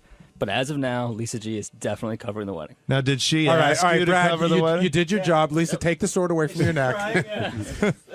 And there's never been any controversy. Now, you were there when I was talking to her this morning. We almost, I think, had her convinced. She was thinking about to do it. She was thinking about it, for sure. Now, would you have looked down on her as a news director for It was her doing decision that? to make, 100%. Her decision to make. Do you think she should have done it? I mean, considering what Gary said about going along with the audience and maybe smoothing things over, and yeah, Lisa is a team player. Do you think she made the right decision in not going in? She needs to do what makes herself comfortable, and I think she stuck to her guns. So. Okay, that's a yes. Steve, what do you think? You think she should have done it? Oh, I don't know. I mean, I'm torn between being the Stern fan in me says, yeah, Well, she kept saying, But- why don't you ask Steve Langford to do it? Would you have done it? What was the actual thing again? Play I anal- was supposed to. If you were- if All right, you- I would have done it. Listen, I'll tell you something right now. What if the risk was you had to measure your penis? Because that might have been the risk. Well, that's like another stage, isn't it? I mean, No, if you lost, so if Howard said, because that's what Howard said to Lisa. She lost you to measure her penis. Jeez, I don't know. I'd have to think about that. But Listen, if you lose, you lose. I give Langford credit because, Steve Langford's got a big penis. We joke about it. We got an email from like an ex-girlfriend, blah, blah, blah, and he was against it. And at one point you did say... Well, I would never Right. in a million years Right, say like- to you what to do. Yeah, and I haven't been able to find her, but if I did... We got a whole news team in here now? All right, Lisa, come on Yeah, over. Lisa G. Lisa G now joining the wrap-up show. New team player. Step up, G. With the 8 guys ready to attack With my her. horseshoes. Now, That yeah. was pretty funny. They got stuck. I'm no Cinderella. I thought Ronnie was saying horse. I thought Ronnie was saying Horseshoes. horseshoes. No, No, horseshoes. horseshoes. Okay. Horseshoes. Lise, Yes. you've heard the conversation. First of all, I am extremely flattered. This is the first time officially I heard this from Brad Driver, that it would be my story. I always felt that whatever Howard wanted, it's his wedding, it's his show. If he wanted Steve there, Shuley, whomever, that's the way it would be, and I would be accepting of it. Now, Lise, be honest. The day comes, the weekend comes, and for whatever reason, Howard decides, you know what? I think Langford should be doing the story. I've Want to already dig deeper? tried that on, and that's fine with me, whatever Howard wants. And if you got assigned to following like Sal the whole And day, that's what I do. all right, that's a team player on the news side of things, I would say. Thank you. You're But welcome. The fact of the matter is, she's going to get the assignment. I mean, your question is theoretical, and the answer is she's going to get the assignment. Right, because we would never do a bit on the show where she didn't get the assignment and somebody else did. Yeah, Howard would You never know what's going to happen, Steve. Howard would never do that would to never her. give you the assignment, Steve. I just think she's going to do it. I really do. And Now, Lee- if there were coverage, there may not be coverage. And Lise, I know I love the idea. I think Gary was just saying, do it like the whole Entertainment Tonight thing. That's how I would love for it to happen. It should be done like the royal wedding. I love Yes. the idea of Ralph and Langford up in a tent and going, "Oh, I see so and so walking by. Lisa, can you please grab Sarah Silverman?" Lisa, how close were you to playing today? Because Ronnie was saying very you were close. It was a very tough decision, and I was listening, and Ronnie read it right. You could have pushed me either way. I even spoke to Brad about it, and I was very close. What stopped you? The losing part. The losing part. If I had to lose, that to me, just to make an analogy, would be like Steve Brandano not wanting to get a penis in his face. If that makes any sense to you, that's the way it feels to me. It does make sense, but you can see how people would see that they're nowhere near the I same can level. understand. Yes, I can. In fact, in some ways, and I'm not being sexist, it would be better for you to get a penis in your face. At least you're a woman. You know what I mean? Like that would be like less offensive than it was to Steve. Mark in Harrisburg, you're on the wrap-up show. Hey, guys, it's Mark, the patent attorney. In my experience, most weddings are usually a pain in the ass to attend. And so my question, especially for the guys, is it being part of the celebration that's the main draw, or is it the shame of being excluded that's really the issue? I could start by answering that. For me, you're right. Weddings generally suck. Howard's never thrown a party that wasn't fun and wasn't good. So I think that this will be, as weddings, it's not going to be a traditional wedding. The bride's not going to cut the cake. Nobody's going to get the garter. None of that crap's going to go on. It's going to be a fun party. But Gary, imagine if you weren't invited and like everyone else was. Oh, I'd be hurt. Sure, I would be. Yeah. But I mean, Howard is downplaying and saying it's not going to be an event. It's not going to be a celeb-filled sort of thing. But because of Howard's status, it is an event. It's a velvet club. I mean, a velvet rope around a club. You're right. Getting into the wedding is validation for a lot of people. I totally see that. Yeah, and if he wasn't who he is, would you give a shit if you were invited? Well, it depends on who he was to if me. He's your boss, yeah. Yeah, I mean, right. In your office, if it's your boss, of course you want him to, you want to be included. But Howard's club is, such an exclusive club Now, that Gary, you want to be a part of. Does it also, in a way, diminish it to you if everyone else ends up getting invited? Not at all. Not at all. I think it does. Oh, it becomes less not special? Maybe not to you, but I think, yeah, it'll become less special. You know what? I'm not being a jerk when I say this, but I think that no matter big or small, unless it was tiny, that I was probably going to be invited. So if more people are invited, I don't think it's diminished to me. Now, Lisa, why does it mean so much to you? Because Howard is the king of all media, and I look at it as an event, and also I like him He's as got a person. beautiful as blue eyes, and I love weddings. I love his feet. You know what was and difficult? He's got so much. He's so when, smart. When Marianne from Brooklyn called, because I always agree with her, and I always think, oh shit, I have to hear what she's saying, and she almost pushed me the other way. That was when it was really tough. And you feel that the news should be there. Let's remove you from the equation. You feel the news should be there, correct? Yes, he formed a news department to cover the world of Howard. This is the biggest event in broadcasting. He's Howard Stern. He's getting married. To develop a news department and then not have them cover it, it doesn't make sense to me. Well, since it is the Howard 100 News, he does reserve the right to say no. It is his news department. He's the chief editor, assignment editor, desk editor. He's Perry White. Now, there is a way. It's important to stress that there is a way of covering the wedding without running around with microphones and having reporters there. You simply set up somebody by the microphone, assuming people are going to speak, there's going to be music, etc. You record that, and then you bring it back, and you put that on the air. Well, and there's even another way to do it, which is when I went to Joan Rivers' daughter's wedding, which we're talking about today, there was no media inside.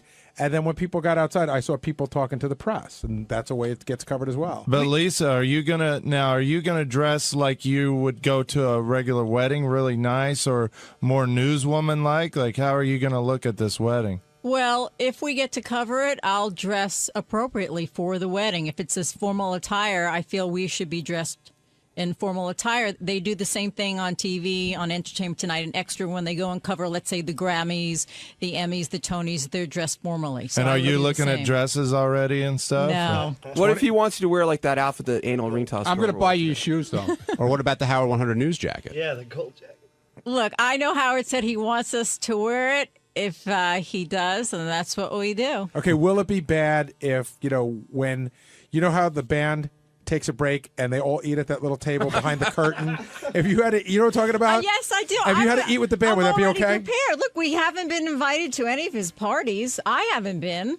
I love when you go to a wedding and you get drunk and lost looking for the bathroom and you go behind that curtain and 7 guys in the band are eating. But Lisa, do you feel like you should have been?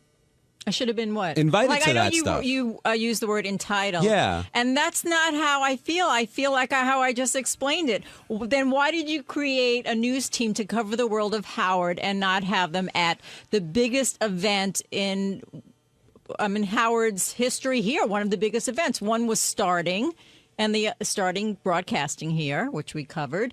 And his wedding, he's been talking about it for a year and a half. So let me ask you a question. If in 2 years Beth got pregnant, do you feel that you should be, how close do you feel you should be to the birth? Should you be in the... I don't feel that's the same. They don't cover the births in People magazine. They have the first baby picture. Right. So should you get the first baby interview? Yes. Now, but Lisa, even if he has no news at his wedding, do you think you should still be invited as a friend of Howard? Right, that was a question. Take away Lisa G, the news person. Should Lisa G, the human, be invited? The friend of Howard. Considering the world of Howard and who his friends are, I am on a very low tier. But I've always said in this world, it's not about quantity, it's about a quality of a relationship, a friendship. So even though I haven't known Howard a long time, I would hope he would feel that he likes me as a person, take away the news part of it. But no, I am not on his list. Steve Langford? Steve in the corner. My feeling is if you're talking about not news coverage, but just being invited to the wedding, my answer is absolutely not. The Howard 100 News team showed up about 25 or 30 years late on this deal. We're not on the same level as you guys. Now, Lisa, Ronnie often accuses you of not being a team player, and I know it upsets Ronnie at times. What do you have to say to that? Well, it upsets me too because I'm on the news team. I'm not here to get penises in my face. Yeah, but you had your chance today to be a team player, and I would have lost. I probably would have lost. But Lisa, you could have made up some stupid story about. Yeah, but that's not me. I don't lie. I mean, Well, that's not me. you didn't have to lie. You could have exaggerated in a But different way. I know Howard. You know? He likes detail. All right, I just got one question. The answer to the question, the last time you had sex, is the first digit of the year or two. Oh, yes. Okay, good. What was the question? I wanted to said make to sure. Brad, The last time she had sex, I wanted to make sure the first digit of the year was okay. a two. I want to make sure it wasn't like I know. 1999. I said to Brad, I pulled him aside. I said, "Let's talk about this. What do you think?" And I said, "I hope I remember." I saw you in the doorway. Was it a 4-digit number? Stop it. Hey, this is John Hine, and on Wednesday's wrap-up show, Sal stopped by and told us exactly how he feels about not being invited to Howard and Beth's wedding in a truly magnanimous gesture. Here it is. I've made up with Beth. Beth was the better person. She was kind enough to say, let's put it in the past. And so then who's behind this if you and Beth are made up? Nobody. It's just like you said. It still lingers in them, and it upsets them. But so if that action, but doesn't she have the right? Sure, she has. Of course, she has the right. Whose day is the wedding? To me, it's more always the bride. It's more Beth, right? And the guy's just a fucking the slumpy moron behind her going, okay, That you think guys want flowers on the fucking tables? We could give a shit. I could get married in a fucking tent with a kerosene heater and a case of beer and get a blowjob. I'd be the happiest man in the world. What does it come down? But no, you have to have the flowers. You have to have the $15,000 wedding dress. Who cares about? Guys don't give a shit about any of that. I haven't even watched my videotape since I got married. What? It's just a reminder of the $40,000 I spent on a pile of shit that I never cared about to begin with. Wait, who's the pile of shit? All the money I spent on garbage. What was your wedding I song? love when you see all these fat Italian broads fist fight over that goddamn centerpiece. You take it home and it dies in 2 days. But it's Sal. It's so women are. This is a woman's day. They're so caught up in it. So if she's so caught up in that, and women are so caught up in that aspect, why can't the guy say, "Hey, you got the flowers, you got the dress, you got the designers, you got everything, you got Billy Joel. Can you do me one favor? There's a guy who works for me. He's a little stupid, a little retarded. He goes over sometimes he crosses the line. One favor. He'll be quiet. Just let him come. Okay, honey, I can understand that. Boom, boom. Done deal. I love how Billy Joel got loved in with the flowers and the designer dress. So you feel that Howard isn't going to bat for you in this situation? I don't necessarily feel that. I just think, I'm certainly not a priority to him, and I understand that. But, well, it sounded like it would just be nice if he said, let the guy go. He works with me. We get along. But he's not. In your scenario, fine. In your scenario, if Howard were to do that, it would almost be like then he was now controlling her. He's No, going he to would say, be- you do this. It would be a compromise. That's what a marriage is all about. Well, what's the compromise? She doesn't want you to be there. I just explained He it. doesn't want you to be there. The compromise is that you come.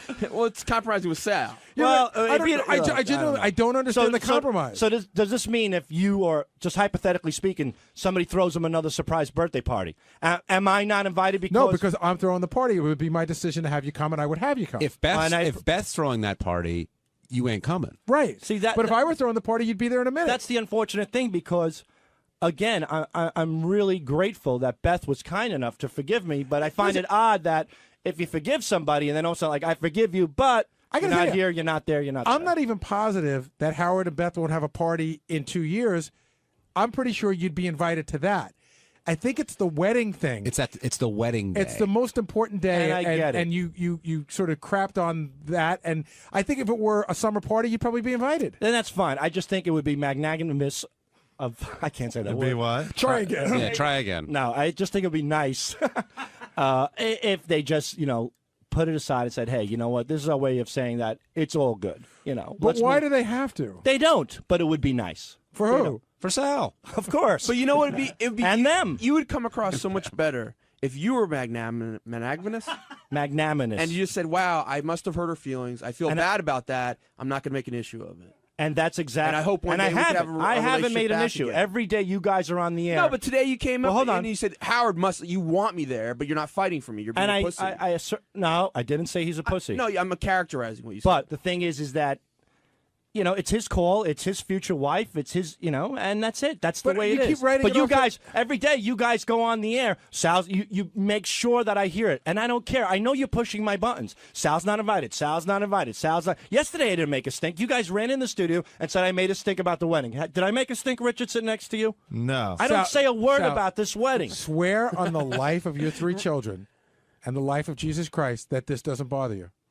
It bothers me, not the wedding ceremony itself. It bothers me that there's a conflict within our friendship that I'm not invited. But it bothers you. When you say it doesn't bother you, yeah, it bothers does, but I can live with it, and I get it. And I also respect Beth's wishes to not have me there. It's just that I thought that at this point we could put it aside and move on. But whatever. Sal, you're in here today because you went into the studio and they spent a good part of the show I'm in here today talking about it. I'm in here today because, he's pouring his heart out like Julio Iglesias without the music about how in love he is and this and that. And it sounds like, he's already, I hate this, pussy whipped, It sounds like he loves her. Well, good, but I'm saying that. Are you as a friend smacking him in the head and saying, hey, look what's going on here, Howard? When my wife told me to fluff up the pillows, he goes, you go home, you open the door, he goes, I put my boots in dog shit and stomp all over the house and then tell my wife, you clean it up. You didn't actually do that, did you? No, I didn't. I'd like to. But that's the guy, I'm sorry, but that's the guy that I'm used to listening to. So when I hear a guy today, oh, yeah, she's doing this, she's doing that, she's getting the thing, and you can hear him sweating it out. You can hear him getting all crabbed out and stressed. And I go, dude, it sounds like you lost the war already. It sounds like you're 15 years deep into this thing. John, can you hear him getting stressed out? It doesn't say, he's stressed about who to invite. Right. But it's not about Beth. It's about it's about him. I don't want to. It's not about Beth. It's about a typical guy already throwing in the towel. No, see, Sal, I'm not saying that. See, Sal, I think the stress is what these guys are saying. It's more a matter of what, I want to include people from work. I can't include everybody, but I want to come off in a nice way and tell people they're not coming. I got to deal with this. And just the typical hassles of the wedding, like you talked about before. I don't think it's got anything to do with his relationship with Beth. I mean, he's full in love with her. You could see that. Yeah. Well, or maybe you don't see that. I do see that. I know he loves her, and I know she loves him. That's why they're getting married. But I'm just saying that. Look, if you're going to apologize and move on, put it in. Take your words and put them into action, so to speak. You know what I mean? It's like, all right, I thought we're moving on here. Yeah, I fucked up. Yeah, I'm taking responsibility for that. And yes, I can live without going to the wedding. See, one of the issues, but I just don't feel like we're progressing in the right direction. But why does she have to progress at all? She That's doesn't. the whole point. She doesn't. See, but you keep saying, I'm over this. It's her day. I'm going to be magnanimous and all that stuff. But every one of those sentences is followed by a but. But there's a man involved. You know what I mean? There's a guy involved who I know, who I get along with, that it would be nice if he said, all right, you know what? Put him in the corner. When you throw in the but, you say, I understand, I accept this, but I really don't understand. No, whenever you say but, it's you really don't understand. The but is it would be nice if I could go to the wedding by Howard saying that, and it's Howard showing that he's past it and we can all get along. All right, That's the big but. It's more of Sal's past it. Yeah, I am. Well, let me take one more crack at this, Sal. I didn't even want to come into this Why? and talk about it. No, I'm done with this. I'm being serious. Let me take one more crack. You feel like, look, you want Howard to step up for you and say, hey, Beth, I work with this guy. I'd really like him to be there. Is that fair to say? No. I don't want him to, stand up for me. I'm saying that when you're putting the one together, it would be nice if you said, hey, we could throw this guy into the mix. Everything's fine. So what's the difference? That's stepping up for you. So to speak. I don't want him to do backflips. I don't want him to jump through hoops of fire. But the other side of that is he's stepping up for Beth and saying, I don't want to ruin her day. I respect her wishes. Half of this is hers. You know what, Sal? You're not going to come. And I said fine, but it's a little upsetting to me as a friend. Fine, but all right, how about just fine? Fine. I'm good with it. Fine. I'm good. Finito. That's it. Lock up the doors, throw away the keys. I am fine and finished. I don't give a shit. Hey, it's Benji. On Thursday's wrap-up show, we talked about whether Howard, Robin, and the rest of the in-studio people know the rest of the back office people if they would recognize their names. Like this guy filming right now, if they knew him.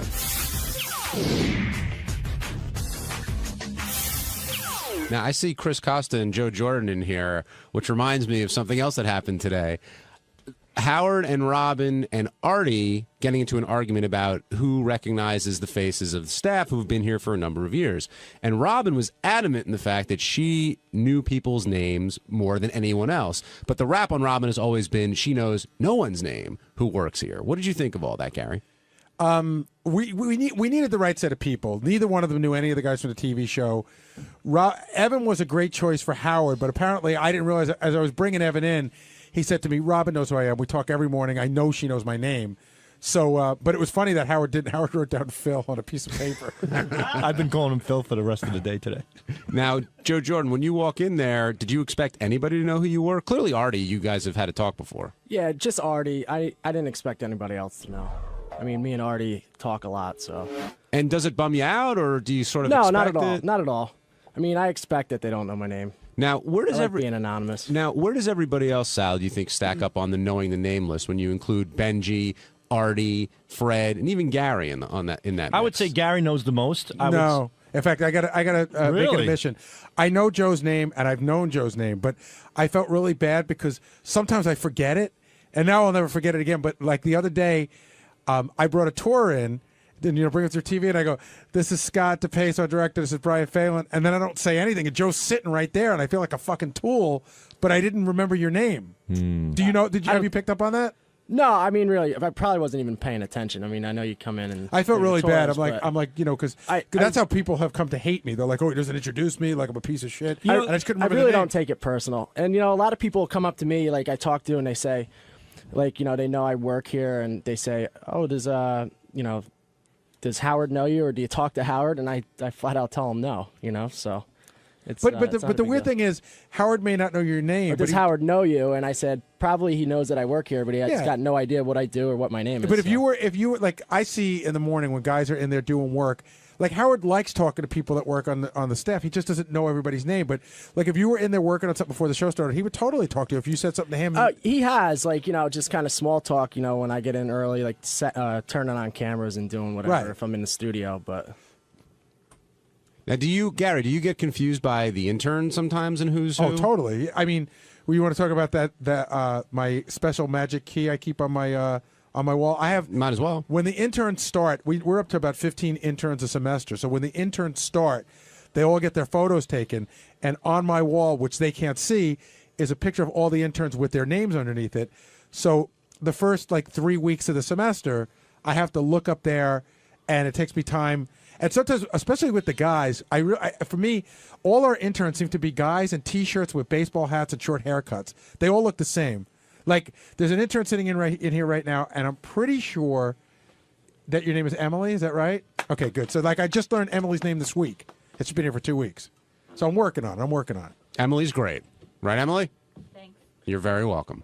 Now, there's a theory that everyone in the studio doesn't necessarily really know what's going on outside of the studio, and vice versa. Do those two? I mean, is this an example of sort of those two worlds showing themselves?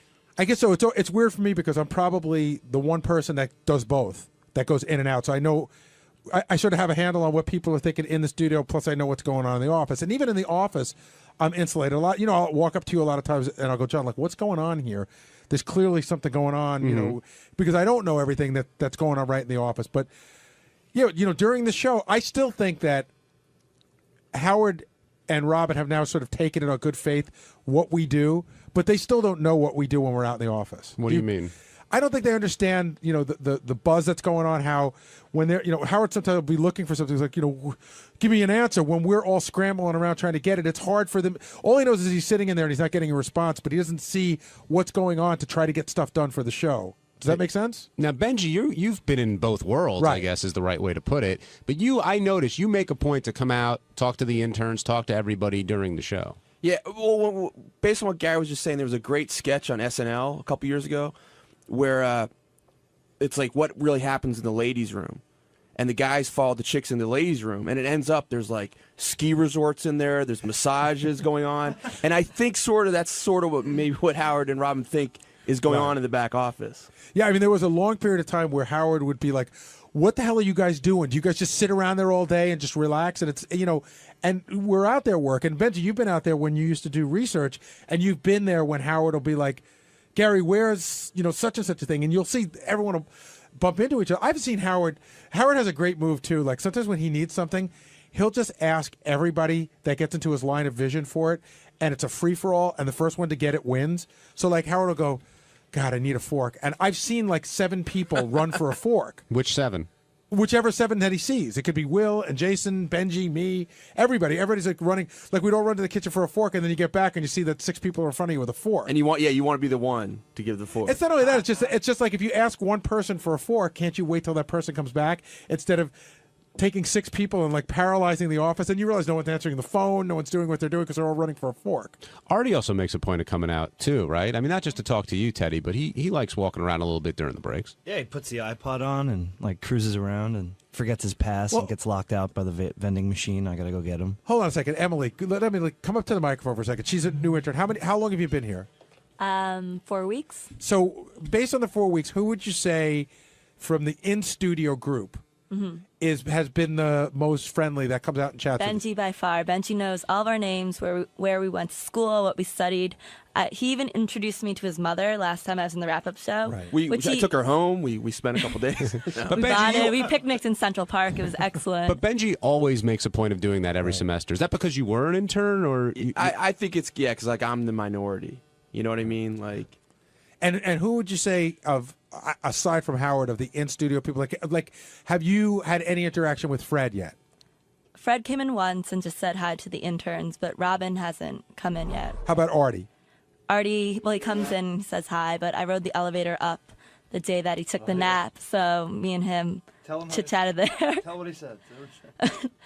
He was yawning, and I said, oh, did you not get sleep? And he's like, I just can't get used to the schedule. And I'm thinking, you've been doing this for 7 years, right? Like, and he's like, you must know how I feel. I'm like, yeah, like I've been doing it for 3 weeks. It's pretty tough.